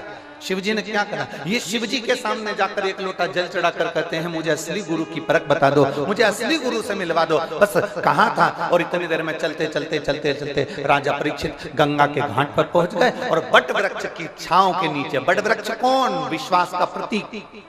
विश्वास कौन? शंकर। बट वृक्ष विश्वास का प्रतीक होता है। बट वृक्ष विश्वास का प्रतीक और विश्वास शिव है। रामचरितमानस में कहा शंकर विश्वास रूप, शिव विश्वास। और बट वृक्ष की छांव के नीचे जो भगवान शंकर ने माता पार्वती जी को अमर कथा सुनाई थी, जो अमर कथा एक तोते के बच्चे ने सुन ली थी, वो तोते का बच्चा साधारण नहीं था, शंकर भगवान का ही एक स्वरूप, शिव जी का ही एक प्रतिबिंब, वो सुखदेव जी महाराज जिन्होंने राजा परीक्षित को श्रीमद् भागवत कथा श्रवण करा दिया। भटकते रहे राजा, भटकते। कभी कोई ने कह दिया कि ये मत करो, कोई ने कह दिया ये करो, कोई ने कह दिया ऐसा करो, कोई ने कह दिया वैसा करो। आपसे निवेदन है, दुनिया का कोई भी व्यक्ति तुम्हारे सामने आकर कह दे कि ये मत करो वो मत करो, तुम्हारा एक फर्ज है, तुम्हें कुछ नहीं करना। आपने कह दिया, हमने सुन लिया, हमारा फर्ज है शंकर जी को एक लोटा जल चढ़ाना। शिव जी को लोटा भर जल चढ़ाने से कुछ होगा क्या? मान लो दुनिया के लोग कहें कि बुरा हो जाएगा, तो ईमानदारी की बात बताना, शिव जी को जल चढ़ाने से कभी जिंदगी में बुरा हो सकता है क्या? जम के बोलो जरा। नहीं, पूड़ी खाने से तुम बीमार हो सकते हो, पराठा खाने से तुम बीमार हो सकते हो, रोटी खाने से तुम बीमार हो सकते हो, फल खाने से तुम बीमार हो सकते हो, दवाई खाने से तुम बीमार हो सकते हो, काजू बादाम खाने से तुम बीमार हो सकते हो, पर पानी पीने से कोई बीमार हो सकता है क्या? जल पीने से कोई बीमार होगा? पर हम भटक रहे हैं, हम अपने मार्ग को छोड़कर। कभी हमने सोच लिया इनके पास चले जाएं, हमारा दुख मिट जाएगा। कभी हमने सोच लिया उनके पास चले जाएं, हमारा दुख मिट जाएगा। कभी हमने सोच लिया उनके पास चले जाएं, हमारा दुख मिट जाएगा। उन्होंने तुम्हारा दुख मिटाने के लिए 1000 रुपए ले लिया, 500 रुपए ले लिया, पूजन कराऊंगा, अनुष्ठान कराऊंगा, ये कराऊंगा, वो कराऊंगा। वहां चले जाओ, वहां पूजन कर आओ, वहां चले जाओ, वहां ऐसा कर आओ, वहां जाकर ऐसा कर लो, वैसा कर लो। लाखों रुपए तुम्हारे बर्बाद हो गए, हजारों रुपए बर्बाद हो गए। किसी ने कह दिया ये ग्रह बेकार चल रहा है, कोई ने कह दिया वो ग्रह बेकार चल रहा है। अरे मेरे शंकर भगवान के मस्तक पर चंद्र बैठा है, मेरे शंकर भगवान के मस्तक पर राहु बैठा है, मेरे शंकर भगवान के पास में गुरु, बृहस्पति, शुक्र, बुध, सारे ग्रह मेरे शिव के करीब में हैं। शंकर की शिव पिंडी के आसपास में नवग्रह विराजमान होते हैं। जब हम जल चढ़ाते हैं तो उनको भी प्राप्त होता है। कोई ने कहा ऐसा कर लो, कोई ने कहा वैसा कर लो, कोई ने कहा ग्रह बेकार है, कोई ने कहा ये बेकार है। दुनिया में सब दूर भटके हैं, सब दूर।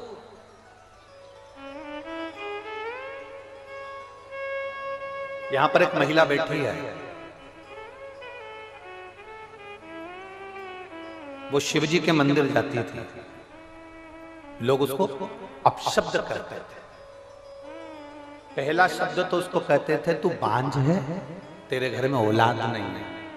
लोगों के यहाँ 1 साल, 2 साल, 3 साल, 5 साल, 10 साल, 15 साल, 20 साल, 25 साल में औलाद हो जाती है। तेरे यहाँ तो 30 साल, 28 साल, 30 साल होने जा रहे हैं। तू बांझ है, तेरे को संतान नहीं। उसने पत्र में लिखा, मेरा नाम मीना देवी, पति का नाम राजकिशोर, मध्देशिया, ग्राम पोस्ट मुसहरी बाजार, थाना विजयपुर, जिला गोपालगंज, बिहार की निवासी। कहीं बैठी हो तो कपड़ा थोड़ा सा सस्ता रोए बार बार और महंगा रोए एक बार। कपड़ा अगर जोरदार लिया है ना तो उसका कलर नहीं निकलेगा। और अगर कपड़ा ऐसा ही ले लिया तुमने कि हाँ साहब हमें तो दे दो, हमें तो मेहमानी में देना है, हमें तो चढ़ाना है, जैसे कई माताएं होती है ना जब भागवत सुनने जाती हैं। अब यहाँ शिव पुराण पे तो कोई साड़ी वाड़ी का तो कोई क्रम ही नहीं रहता। माँ तो शंकर भगवान की कथा में कहाँ साड़ी वाड़ी का लफड़ा। भागवत जी में जब साड़ी चढ़ती है तो माताएं पहले घर में जो साड़ी आती है उस साड़ी में से सबसे अच्छी साड़ी होती है तो सास खुद रख लेती है, और अच्छी होती है तो बेटी को दे देती है, और थोड़ी सी वैसी होगी तो बहू को दे देगी, और अगर थोड़ी बहुत भी गड़बड़ निकली तो पैक करके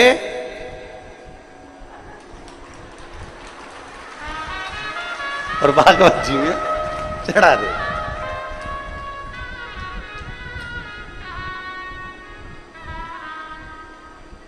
अब इनने बड़े जोरदार पल्लू मल्लू लेके साड़ी चढ़ा तो दी, पर इनके ध्यान में नहीं आया कि तुम इतनी जोरदार जोरदार पहने तो पंडित जी की लुगाई क्या कम पहने। अब तुम सोचो कि भाई अब अच्छी थी रख ली, गड़बड़ थी बेटी को दे दी, और गड़बड़ थी बहू को दे दी, और गड़बड़ थी तो पैक करके अरे बच गई रे भागवत गीता। और बचने के बाद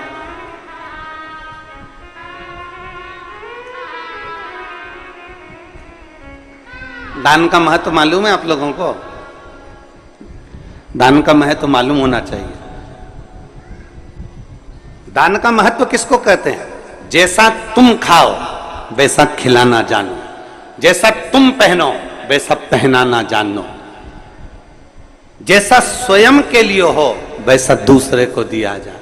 पर आज के जमाने में लोग दान वैसा नहीं करते। आज के जमाने में दान तो ऐसा करते हैं कि घर में जो कबाड़ा है उसको साफ करना है तो किसी को दे दिया जाए, बस वहां से वहां, वहां से वहां, वहां से वहां चलता जाता है ना। इसलिए मेरे शंकर भगवान को वस्त्र तुम्हारा, आभूषण तुम्हारा, तुम्हारी ज्वेलरी, तुम्हारा धन, तुम्हारी दौलत, तुम्हारी संपदा, तुम्हारी सत्ता, तुम्हारा वैभव मेरे शंकर भगवान को नहीं चाहिए। शंकर भगवान को तो रोज एक लोटा जल चाहिए, क्योंकि जल कभी पुराना नहीं होता। जल जब यूज करोगे तब वो ताजा की ताजा है। जल का प्रयोग जब करोगे वो जल जल ही रहेगा। अग्नि, जल, हवा, पृथ्वी, आकाश कभी बासा नहीं होता, कभी बासा नहीं कहलाता। जल भी बासा नहीं कहलाता, जल जल ही रहता है। गंगा जल को तुम 2 साल, 5 साल, 10 साल, 20 साल, 25 साल पुराना गंगा जल भी तुम्हारे घर में रखा है तो वो बासा नहीं कहलाएगा। तुम्हारे ट्यूबवेल को खुदवाए हुए, तुम्हारे यहाँ कुआं खुदवाए हुए, तुम्हारे यहाँ बावड़ी लगाए हुए, तुमने जो कुंड खुदवाया, कुंडी खुदवाई, तालाब बनवाया, बावड़ी बनवाई, उस कुएं में जो पानी आता है वो कुआं खुदवाए तुम्हारे सालों हो गए, बरसों निकल गए, पर वो कुएं का जल हमेशा ताजा की ताजा ही कहलाता है। कभी भी पृथ्वी बासी नहीं कहलाती, हवा बासी नहीं कहलाती, जलवासी नहीं कहलाता, अग्निवासी नहीं कहलाता, आकाशवासी नहीं कहलाता। ये सब ताजे की ताजे हैं। इसका प्रयोग जब करोगे, तुम्हारे शरीर में ऑक्सीजन की कमी हो रही है, तुमने तुरंत वायु का प्रयोग करा, ताजा की ताजा है। शिव जी को तुमने जल चढ़ाया, जैसा भी तुम्हारे घर में जल था, जिस भाव में तुम्हारे यहाँ रखा हुआ था, जैसा रखा हुआ था वैसा एक लोटा लेकर शिव जी के पास पहुंच गए। शंकर भगवान ने ये नहीं कहा कि जल बासी है कि ताजा है। दुनिया के लोगों को तुम्हारा लोटा काला दिख रहा है, क्योंकि तांबे का लोटा काला जल्दी हो जाता है। दुनिया के लोग कह देंगे बताओ कैसी है, एक लोटा लेकर आती है वो भी गंदा की गंदा है, काला की काला है। परमात्मा तुम्हारे लोटे को कभी नहीं देखता, परमात्मा ये शरीर कभी नहीं देखता, परमात्मा उसका अंदर का जल देखता है, परमात्मा इस शरीर के अंदर का मन देखता है। वो जल देखता है और मन देखता है, उसे लोटे से कोई मतलब नहीं, उसे शरीर से मतलब नहीं कि तुम कितने सुंदर हो।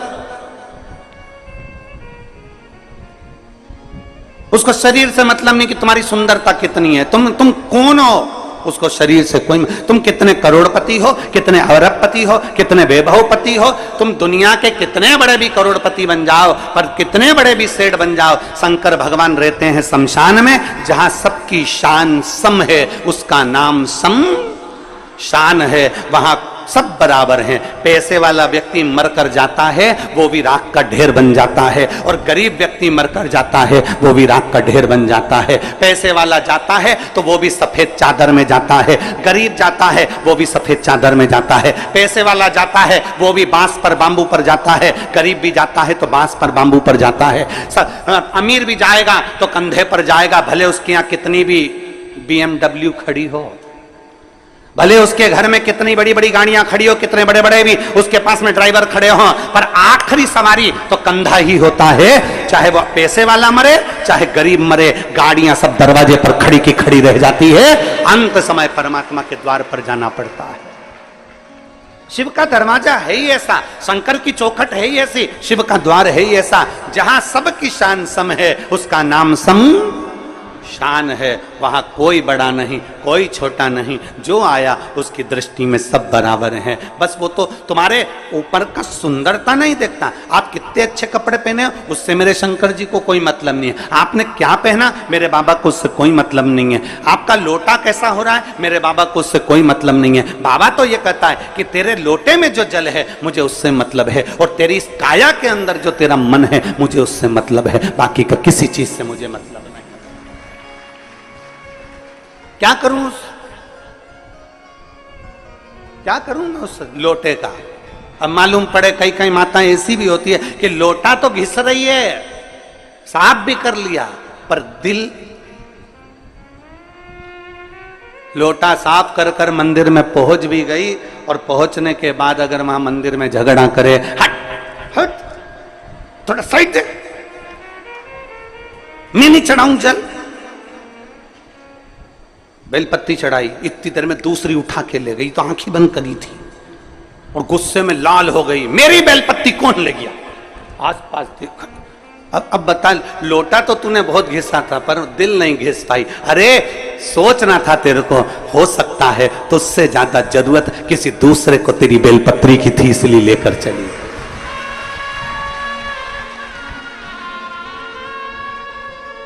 लोटा घिसने से क्या होगा? दिल भी तो घिसो, मन तो साफ करो, क्लीन करो, थोड़ा मन निर्मल करिए।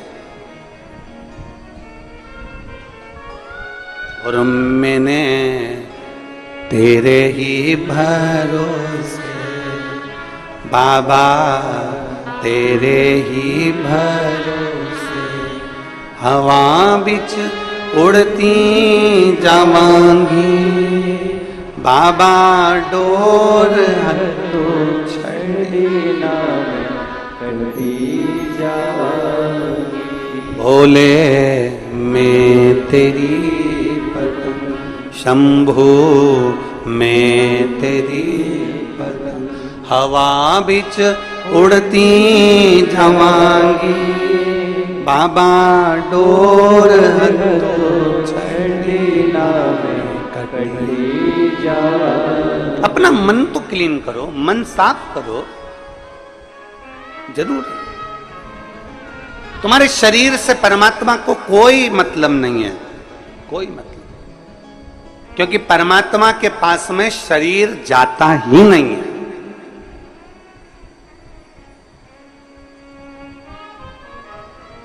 तुम्हारे कोई रिश्तेदार मरे हो और उनका शरीर ऊपर गया हो तो बता देना। जिसने खूब बादाम खाई हो, हर हफ्ते ब्यूटी पार्लर गई हो, उसका शरीर भी ऊपर नहीं गया। गया? अरे बोलो तो जम के,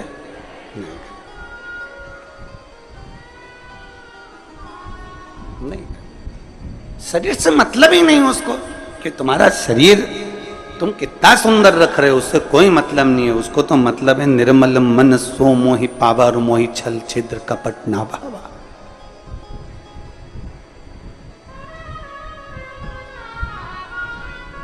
तीन चीजें हैं।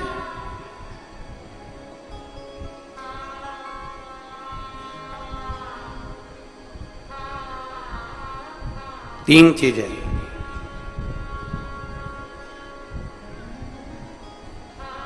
बचपन जो निकलता है वो लड़कापन में निकल जाता है, बचपन लाड़पन में निकल जाता है, जवानी अकड़न में निकल जाती है, और बुढ़ापा तड़फन में निकल जाता है। बचपन गया, लड़कपन में निकल गया, छोटा है, अकल नहीं है, बुद्धि नहीं है, चित्त नहीं है, ये नहीं है, वो नहीं है, लड़कपन में निकल गया। जवानी अकड़ में निकल गई, तुम मुझे जानते नहीं हो, तुम मुझे पहचानते नहीं हो। कभी कभी ये शब्द भी बड़ा सुंदर शब्द है, तुम मुझे जानते नहीं हो। एक चौराहे पर जब कोई व्यक्ति किसी की गाड़ी रोक लेता है ना, तो गाड़ी रोकते से ही तुरंत तुम मुझे जानते नहीं हो। तो उसने पूछा तुम कौन हो? फिर तुरंत उसने नाम बताया और उसकी गाड़ी छूट गई। बोला छूटी कि नहीं छूटी? अरे जम के तो बोलो, छूट जाती है ना। नाम बताया उसने और उसकी गाड़ी छूटी।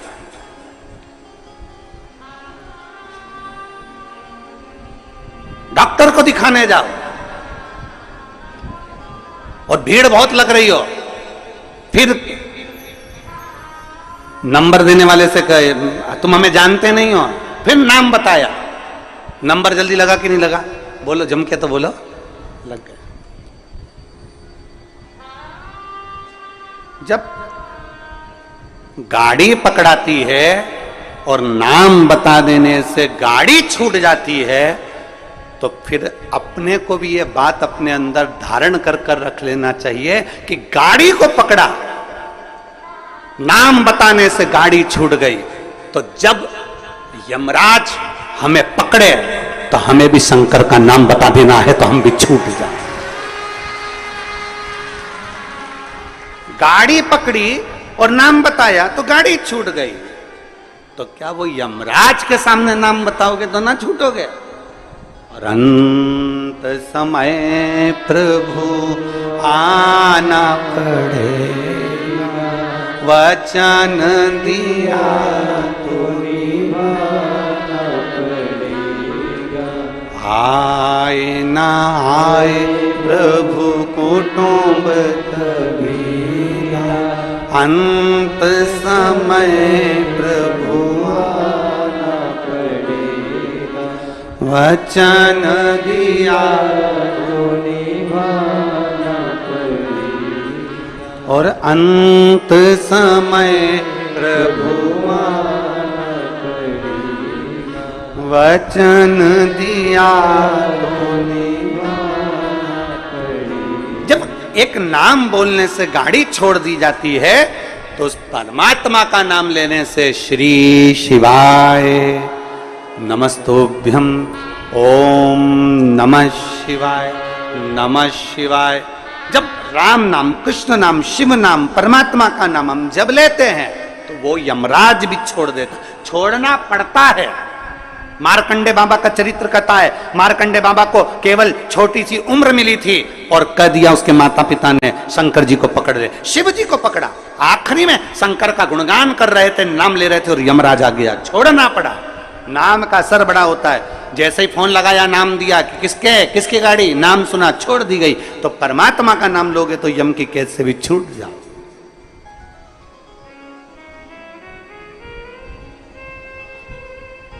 बस नाम की मूलता को पहचान। इसलिए तो तुलसीदास बाबा ने अपने सुंदर वचनों में लिखा, तुलसीदास जी ने अपने वचनों में कहा, कलयुग केवल, जम के बोलो जरा, कलयुग केवल नाम धारा। नाम, उन्होंने कलयुग में यह नहीं कहा कि राम धारा की, कृष्ण धारा की, शिव धारा की, यह धारा। उन्होंने कहा कलयुग केवल नाम धारा। तुम्हारी मर्जी पड़े तो राम बोलो, तुम्हारी मर्जी पड़े कृष्ण बोलो, तुम्हारी मर्जी पड़े शिव बोलो, तुम्हारी मर्जी पड़े दत्त बोलो, तुम्हारी मर्जी पड़े देवी बोलो, तुम्हारी मर्जी पड़े कुल देवता का नाम लो, तुम्हारा जो मन पड़े वो नाम लो। पर कलयुग में नाम जरूर लो, क्योंकि कलयुग का सार तत्व केवल नाम से है, परमात्मा के भजन से। ले आओ जरूर नाम। अब आप और हम नाम कहाँ लेते, कहाँ थे?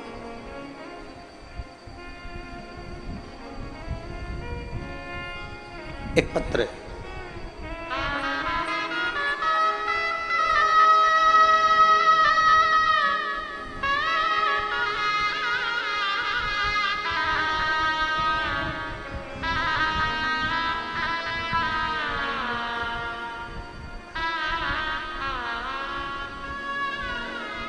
मेरा नाम विमलेश पांडे, मैं कस्बा बेबर की रहने वाली हूँ, जिला मैनपुरी, उत्तर प्रदेश की हूँ। मेरा मोबाइल नंबर ये है, कहीं बैठी हो तो हाथ हिला सकती हैं। मेरा नाम विमलेश पांडे, मैं कस्बा बेबर की रहने वाली हूँ, जिला मैनपुरी, उत्तर प्रदेश। कहीं बैठी हैं, हाथ हिलाओ। हाँ ठीक है, दिख गया। आ जाओ, एक बेलपत्र लेकर चले जाओ।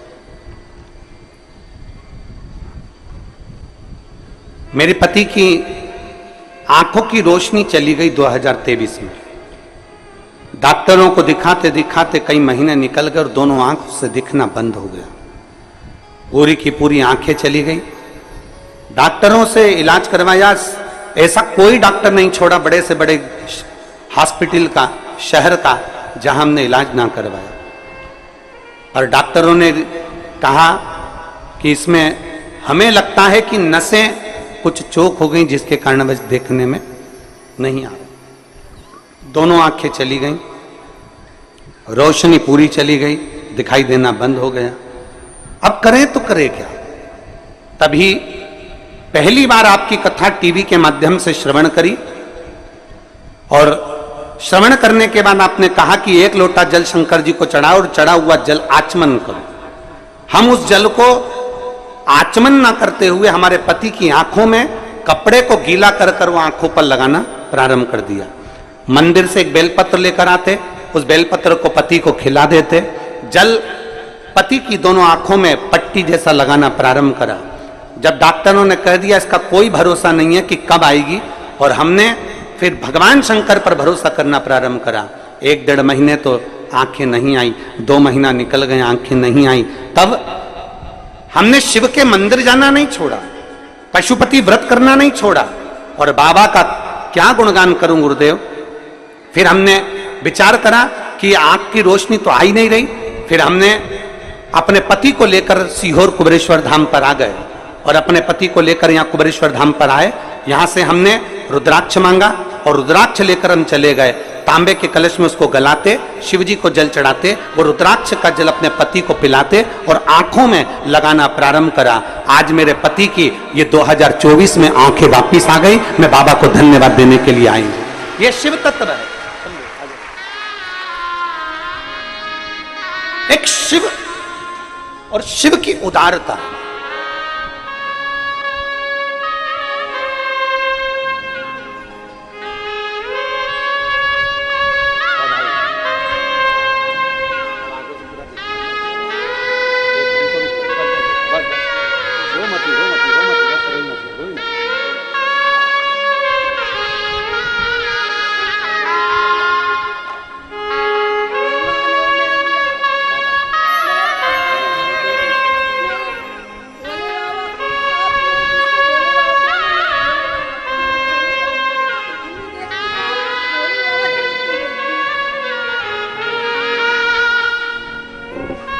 शिव तत्व।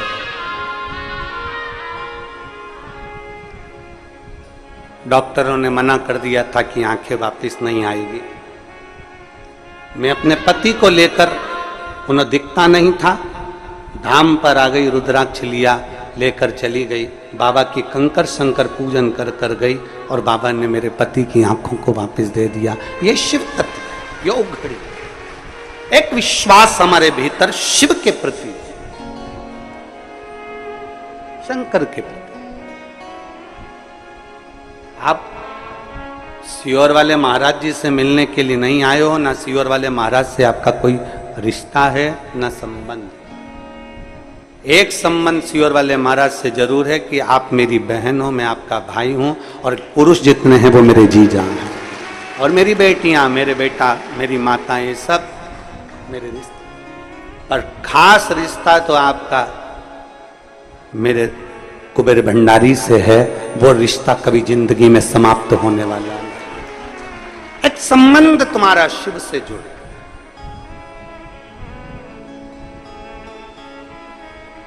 आश्रित हो तो परमात्मा पर हो, किसी दूसरे पर आश्रित नहीं होना। भरोसा करना तो मेरे देवाधिदेव महादेव पर करना, दूसरे पर कभी भरोसा नहीं।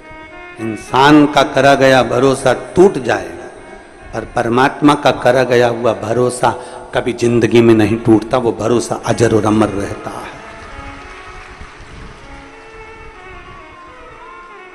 आपको लगता होगा कि कोई बहुत पैसे वाला है, बहुत करोड़पति है, बहुत धनपति है, बहुत वैभव है उसके पास में, तो बड़ा सुखी होगा। शिव महापुराण की कथा में माता पार्वती जी ने भगवान शंकर से कहा, भोले बाबा आपका और हमारा विवाह हुआ है, एक लड़की जब किसी लड़के से विवाह करती है, शादी करती है, तो उसके मन में बहुत सारी तमन्नाएं होती है, बहुत सारी आस लगी होती है, बहुत आस रहती है उसकी। एक लड़की जब किसी लड़के से विवाह करती है तो उसके मन में यह आस होती है कि बड़ा घर मिलेगा, परिवार मिलेगा, पति अच्छा मिलेगा, सास ससुर अच्छे मिलेंगे, रिश्तेदार नातेदार अच्छे मिलेंगे, मैं जिस घर में ब्याह कर जाऊंगी मां भोजन की कोई कमी नहीं होगी, मेरे रहने के लिए अच्छा कमरा, अच्छा भवन, सब कुछ मिलेगा, बड़ा बंगला, बड़ा महल मिलेगा। पर भोले बाबा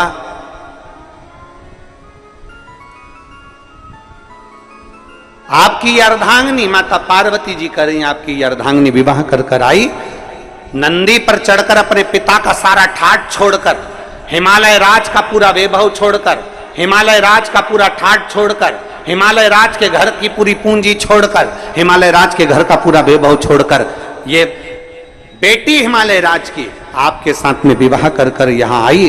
पर आपके यहां तो कोई ठाट है ही नहीं, आपके यहां तो कोई सुविधा है ही नहीं, आपके यहां तो यही शमशान पड़ा हुआ है, खुली जमीन पड़ी हुई है, बस जहां कैलाश पड़ा हुआ है, पूरे कैलाश में जहां चाहो वहां रह लो, किसी कंदरा में प्रवेश कर जाओ, किसी गुफा में जाकर भोजन कर लो, कंदमूल फल मिल जाए तो पा लीजिए और आराम से अपना आनंद पाइए। पूछा मेरे भोलेनाथ ने, पार्वती क्या चाहती हो, तुम चाहती क्या? पार्वती जी ने कहा, प्रभु कोई सुविधा तो होना चाहिए ना।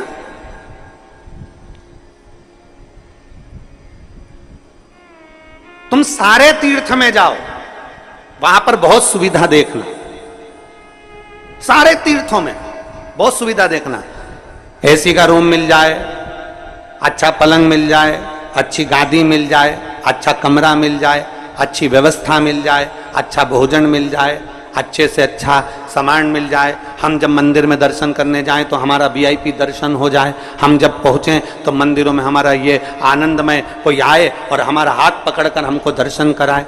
सब मंदिरों में तुम्हारे लिए वीआईपी व्यवस्था हो सकती है, सारे तीर्थों में तुम्हारे लिए वीआईपी व्यवस्था हो सकती है, सारी सुविधा तुम्हें वहां मिल सकती है।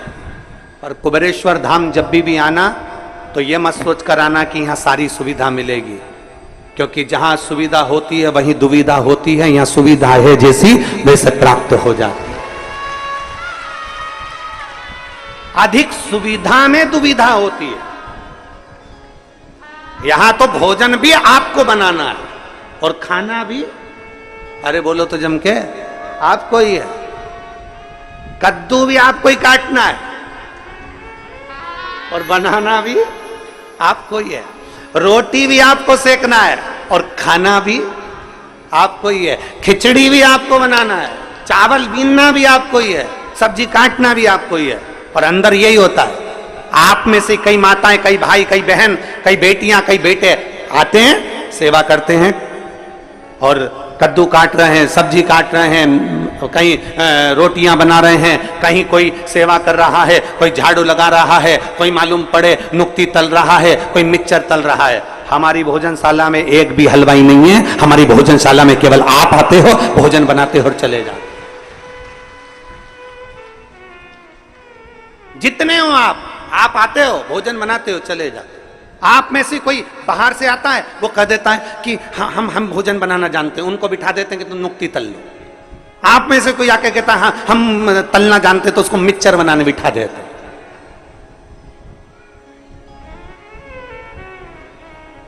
हम तो बाबा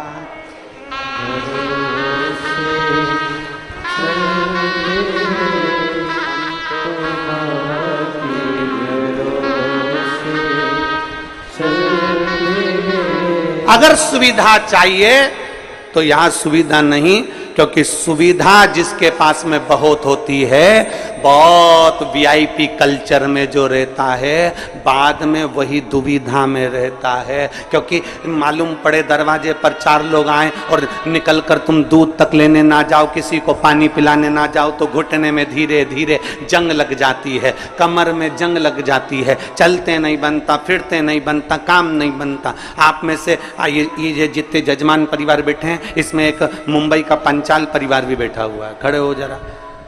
ये दोनों ऐसे जजमान हैं कि जब से कुबेरेश्वर बाबा के धाम से जुड़े हैं एक भी कथा ऐसी नहीं निकली जिसमें ये यजमान नहीं बने कुबेरेश्वर धाम के। और इन दोनों की आदत ऐसी है कि जैसे ही श्री शिवाय नमस्तुभ्यम बोलने का नंबर आएगा ये दोनों जमीन पर बैठ जाएंगे और बाबा से विनती एक ही चीज की करते हैं, अगली कथा जब भी हो बस बाबा अगला जजमान फिर तुझे बनाना। ये सोफे पर बैठ के पलंग पे बैठकर श्री शिवाय नमस्तुभ्यम बोलते ही नहीं है, ये दोनों नीचे बैठेंगे जमीन, दोनों जमीन। और दोनों के पांव में प्रॉब्लम है, दोनों के पांव में दिक्कत। पर जितनी देर 5 बार हम 7 बार जो हम श्री शिवाय नमस्तुभ्यम व्यासपीठ से बोलते हैं, तब ये कहीं पर खड़े भी होते हैं ना तो जमीन पर बैठ के बोलना चालू कर देते हैं। तो हमने इनसे एक दो बार पूछा भी तुमको मिलता क्या है ऐसा, तो कि इस भूमि में कुछ चुंबक है, नीचे बैठकर जब बोला जाता है और बाबा से मांगा जाता है तो वो वापस खींच कर बुला लेता है। चुंबक बैठ, ये मुंबई से आते हैं, हर कथा में जजमान बन जाते, हर कथा प्रत्येक।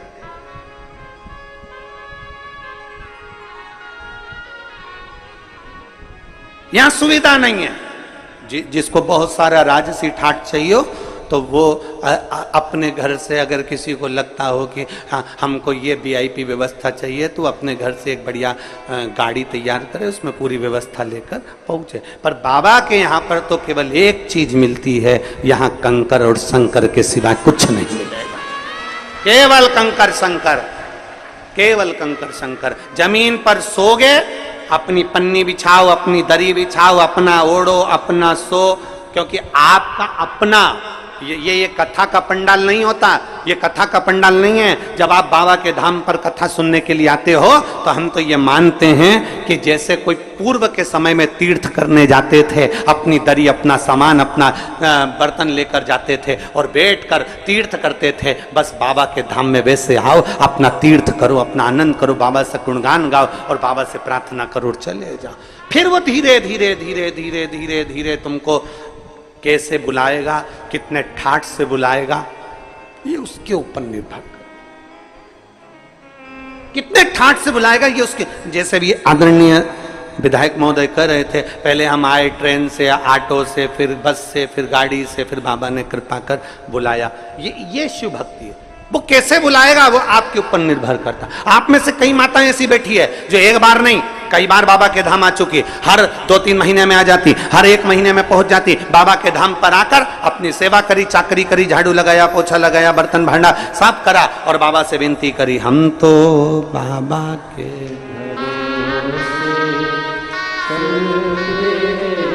सुविधा में दुविधा। आप जितनी सुविधा में रहोगे उतनी दुविधा में रहोगे, जितनी सुविधा में रहोगे। तुम देखो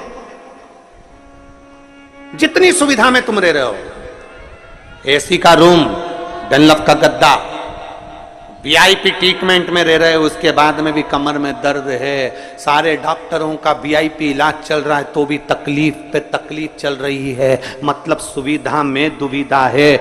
और जिसको सुविधा में दुविधा लग रही है उसको स्मरण करना चाहिए कि आओ बाबा के धाम, थोड़ी मेहनत करो, थोड़ा परिश्रम करो, नहीं ना। और जब हम बाबा के धाम में आकर थोड़ा सा परिश्रम करते हैं, बाबा से अपने दिल की बात कहीं बैठकर 108 बार श्री शिवा नमस्तुभ्यम जब हम कहते हैं, बाबा उसको स्वीकार कर लेता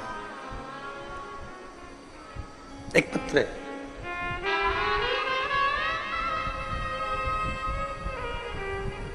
मैं देवेंद्र सिंह, गांव खेरखेड़ा, जिला झालावाड़, राजस्थान का निवासी हूं। कहीं बैठे हो तो हाथ हिला सकते हैं। मैं देवेंद्र सिंह, गांव खेरखेड़ा, जिला झालावाड़, राजस्थान का निवासी हूं। दोनों हाथ हिला दो एक बार। आ जाओ, एक बेलपत्र लेकर चले जाना, आ जाइए। गुरुदेव, मैं 2 साल से इंडियन आर्मी की तैयारी कर रहा था, लेकिन पत्र को आप लोग एलईडी पर या अपने मोबाइल पर या आस्था चैनल पर पढ़ सकते हैं। तैयारी कर रहा था लेकिन किसी न किसी कारण से असफल हो जाता था। फिर मुझे अपने परिवार वालों ने कहा कि सब भोले बाबा पर छोड़ दे, वो जरूर सुनेंगे। तू मन लगाकर मेहनत कर, क्योंकि गुरुजी कहे कि मेहनत तुझे करना है, परिश्रम तुझे करना है, मन लगाकर मेहनत कर और सब बाबा पर छोड़ दे। शिव जी पे जल चढ़ाना प्रारंभ कर दे। देवेंद्र सिंह ने जल चढ़ाना प्रारंभ कर दिया, पशुपति नाथ का व्रत भी किया और सीहोर आए। यहां आकर हमने कंकर शंकर की पूजन करी और कंकर शंकर की पूजन कर कर भोले बाबा से प्रार्थना करी और बाबा ने ऐसी कृपा कर दी कि आज मेरी सिलेक्शन इंडियन आर्मी में हो गया और मेरी पोस्टिंग जम्मू में हुई है। मैं जम्मू में पोस्ट हूं। मैं बाबा को धन्यवाद देने के लिए, मेरी पोस्टिंग जम्मू में। देवेंद्र सिंह गांव खेरखेड़ा, जिला झालावाड़, राजस्थान का निवासी। यह शिव तत्व है।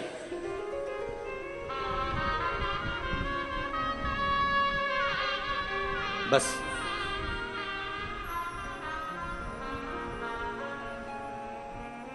जब आप और हम भगवान शिव के भक्ति में रमे,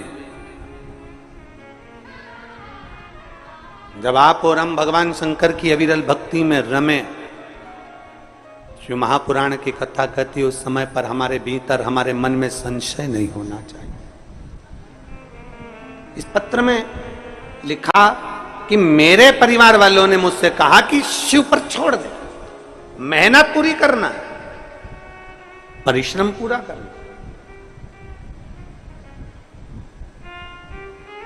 मेहनत पूरी कर, परिश्रम पूरा कर। कहा गुरुजी बोलते हैं कि मेहनत में पीछे नहीं हटना है, मतलब मेहनत तो आपको डपट के करना पड़ेगी। और फिर निवेदन है जो हमने परसों की कथा में कहा था, खांसी हमें चली है तो खांसना हमें पड़ेगा, छींक हमें आई है तो छींकना हमें पड़ेगा, कष्ट हमें आया है तो भोगना हमें पड़ेगा। उसी तरह आपको अगर दुख है तो मेरे बाबा का गुणगान भी आपको करना पड़ेगा, आपकी मेहनत के साथ करना पड़ेगा, आपके परिश्रम के साथ।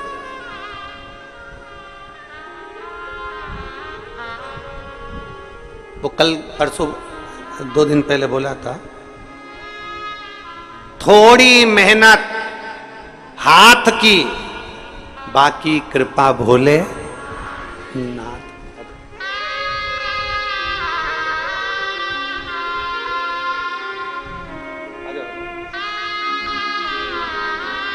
बधाई आपको।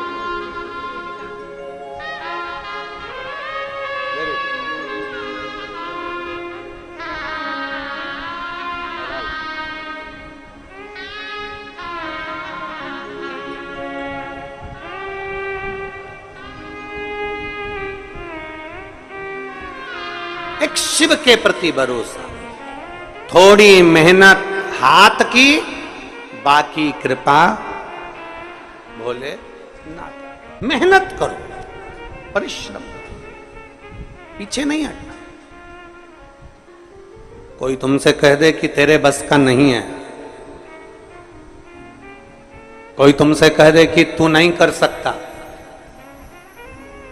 कोई कह दे तुमसे कि तेरी गवर्नमेंट जॉब नहीं लगेगी, कोई तुमसे कह दे कि तेरा इंटरव्यू में तू पास नहीं होगा, कोई तुमसे कह दे कि तू इस सब्जेक्ट में नहीं निकल सकता,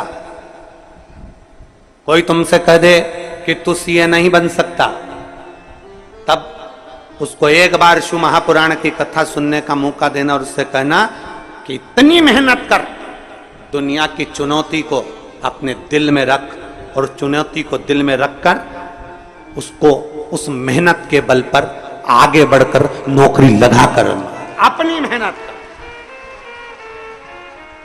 कैसे नहीं होगा जी, कैसे नहीं? हार किसकी होती है? जो मेहनत ही नहीं करता। हार किसकी है? जो मेहनत ही नहीं करता। दुकान खोल कर बैठ गया, उसके बाद मन ही नहीं लग रहा क्योंकि इसमें व्यापार अच्छा नहीं चलेगा, व्यापार अच्छा नहीं चल रहा, व्यापार अच्छा नहीं चल रहा, क्योंकि तेरी रुचि नहीं है ना, तो उसमें संघर्ष ही नहीं कर रहा, तो उसमें मेहनत ही नहीं कर रहा।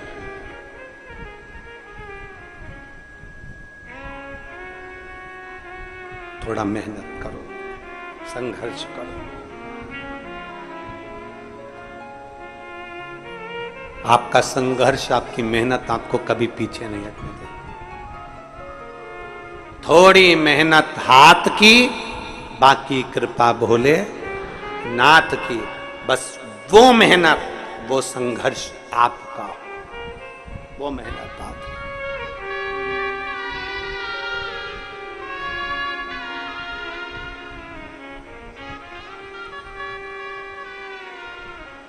और महाराज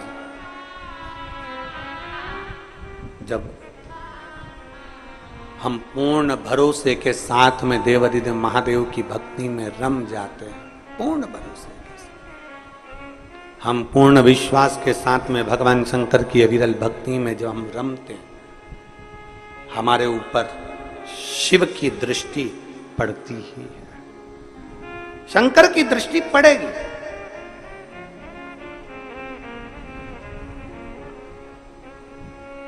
आप इतनी सारी माताएं बैठी हैं, आपके साथ अगर कोई बच्चा आया होगा ना, वो बच्चा जहां खेल रहा होगा ना, माँ कथा भी सुन रही होगी ना, तो उसका ध्यान अपने बच्चे पर जरूर होगा। बोलो तो जरा सही है कि गलत है?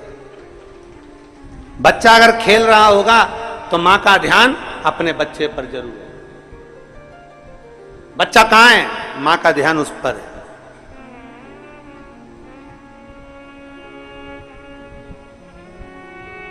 अपने बच्चे पर मां का ध्यान बना रहता है, अपने बच्चे पर पिता का ध्यान बना रहता है, उसी तरह एक लोटा जल चढ़ाने वाले पर मेरे शंकर का ध्यान बना रहता है, बना रहता है।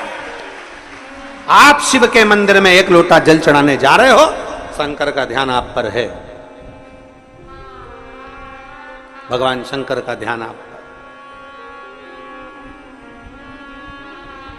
आप शिव कथा सुन रहे हो, भगवान शंकर का ध्यान आप पर है। सबसे बड़ी भक्ति कौन सी है? मां शबरी अम्बा ने पूछ लिया राम जी से, नवदा भक्ति में सर्वश्रेष्ठ भक्ति कौन सी? नवदा भक्ति में सबसे प्रबल भक्ति कौन सी? नवदा भक्ति में सबसे श्रेष्ठ भक्ति कौन सी है? तो भगवान राम ने कह दिया श्रवणम।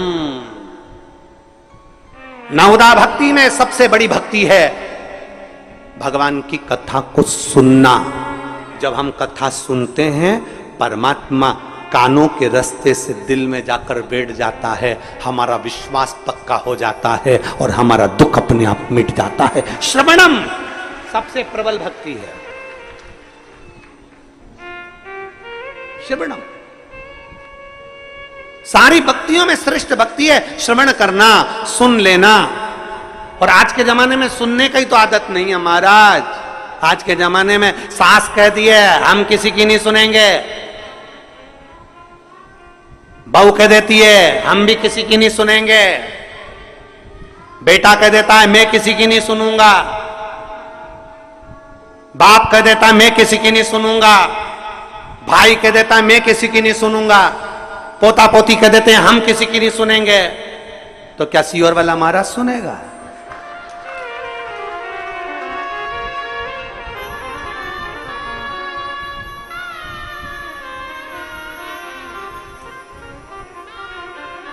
और सही बात है, सुनने की आदत तो डाल ली है, डालना चाहिए सुनने की आदत। हम किसी की नहीं सुनेंगे, हम किसी के बाप की नहीं सुनेंगे, बाप के हम नहीं सुनेंगे, छोरा के हम नहीं सुनेंगे, सास के हम नहीं सुनेंगे, माँ के हम नहीं सुनेंगे, कल की आई हम तेरी सुनेंगे।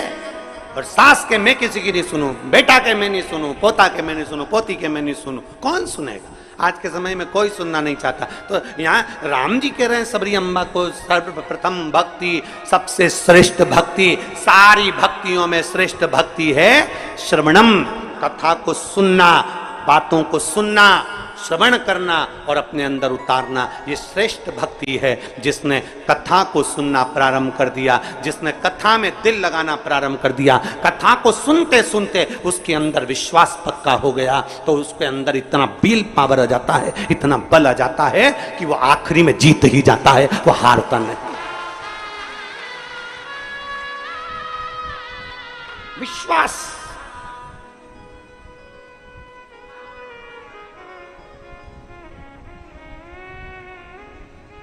सुनो। और बहुत अच्छा लगता है, देखिए सुनने में जो सुख है ना, वो कहीं सुख नहीं है श्रवण करने।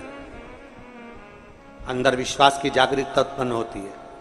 और हम तो साधुवाद देते हैं, कई कई कथाएं जब कहीं जाते हैं, कोई बुलाता है और वहाँ जब कथाओं में पहुँचते हैं तो इतना शोरगुल होता है, उस कथाओं में इतना शोरगुल होता है। जब कोई बुलाता है हम कथा में जाएं तो इतना शोरगुल होता है। पर आप लोगों को मैं नमन करता हूं कि लाखों की भीड़ आती है। अभी भी देख लो, 1 2 3 पंडाल खच भरे, उसके बाद भी एक सुई भी गिर जाए तो मालूम पड़ जाए, इतने साइलेंट होकर आप लोग कथा को श्रवण करते, इतने साइलेंट होकर आप कथा का रसपान ग्रहण करते हो, इतने एकदम शांत, एकदम शांत। श्रवणम, सुनो,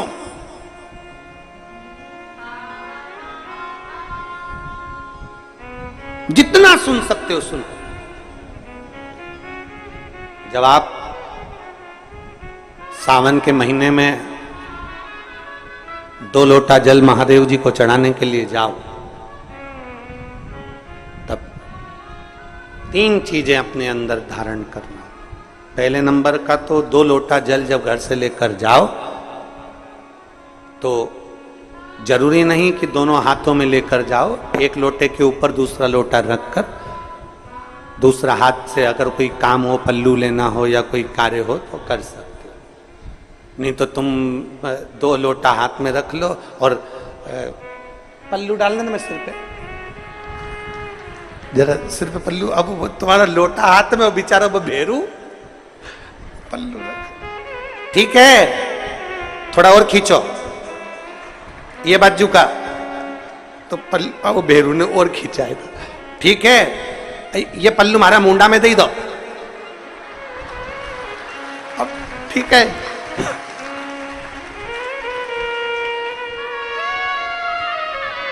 और थोड़ी दूर चली और याद आ गया, ओ बाप, इतने में भेरू ने कहा क्या हो गया, क्या हुआ? वो हमारे फूल माला की पन्नी तो वहीं रह गई, जरा उठाओ, उठाओ जरा, ये ले, कमर में खोसी दो, खोच कमर में पन्नी। और कैलाश पर्वत पे जाके रहूंगी, भोले को अपना।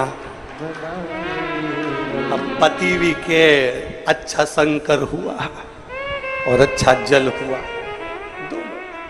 निवेदन है, अगर 2 लोटा हाथ में ना तो एक के ऊपर एक लोटा रखकर भगवान की भक्ति धारण करते हुए 3 चीजों में एक चीज जल 2 लोटा, दूसरा श्री शिवाय नमस्तुभ्यम का जाप पूरे सावन के महीने में से कम 5 दिन ऐसे निकालना कि बेलपत्री के पेड़ की छांव में बैठकर हम श्री शिवाय नमस्तुभ्यम की कम से कम 1 माला जरूर कर लें, जरूर। और मान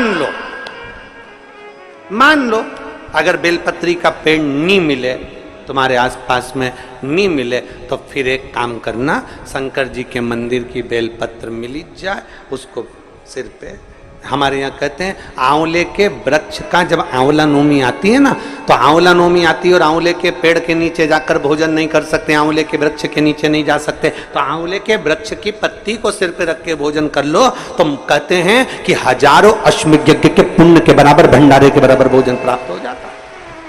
आंवले के वृक्ष की पत्ती, तो वो बेलपत्र भी मस्तक पर बाबा को प्रणाम कर कर फिर वही बेलपत्र का आनंद करते हुए भाव से उस बेलपत्र को मात्र शीश से लगाई लिया ना, मस्तक पर चढ़ाई लिया ना, तो भी भगवान की अविरल भक्ति प्राप्त हो सकती, अविरल। और मान लो बेलपत्र भी ना मिले तो बेलपत्री के वृक्ष की थोड़ी सी मिट्टी अपने मस्तिष्क पर लगाकर, मस्तक पर चढ़ाकर भी हम जाप कर सकते हैं।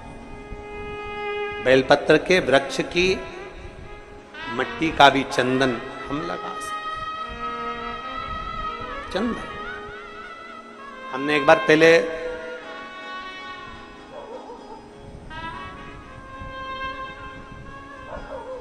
2019 में एक बात कही थी, आपके स्मरण में है कि नहीं वो पता नहीं हमको, पर हमने कहा था कि मान लो यदि कोई बहुत ज्यादा कार्य अटक रहा हो, बहुत ज्यादा कार्य अगर अड़ रहा हो, तो बेलपत्री के वृक्ष के नीचे की मिट्टी का भी अगर तिलक रोज लगाकर आप अपने कार्य के प्रति जाओगे तो 15 या 20 दिन में या 1 महीने में वो कार्य पूर्ण होता ही है। बेलपत्री के वृक्ष की मिट्टी चंदन के बराबर, चंदन।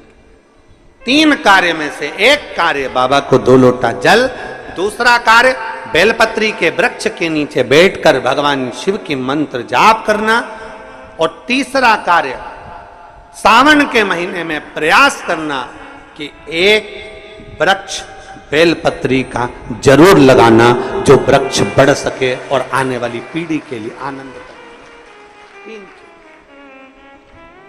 बेलपत्र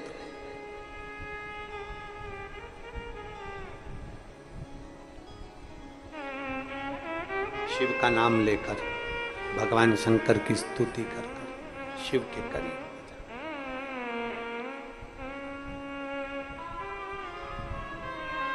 शिव को समर्पित कर,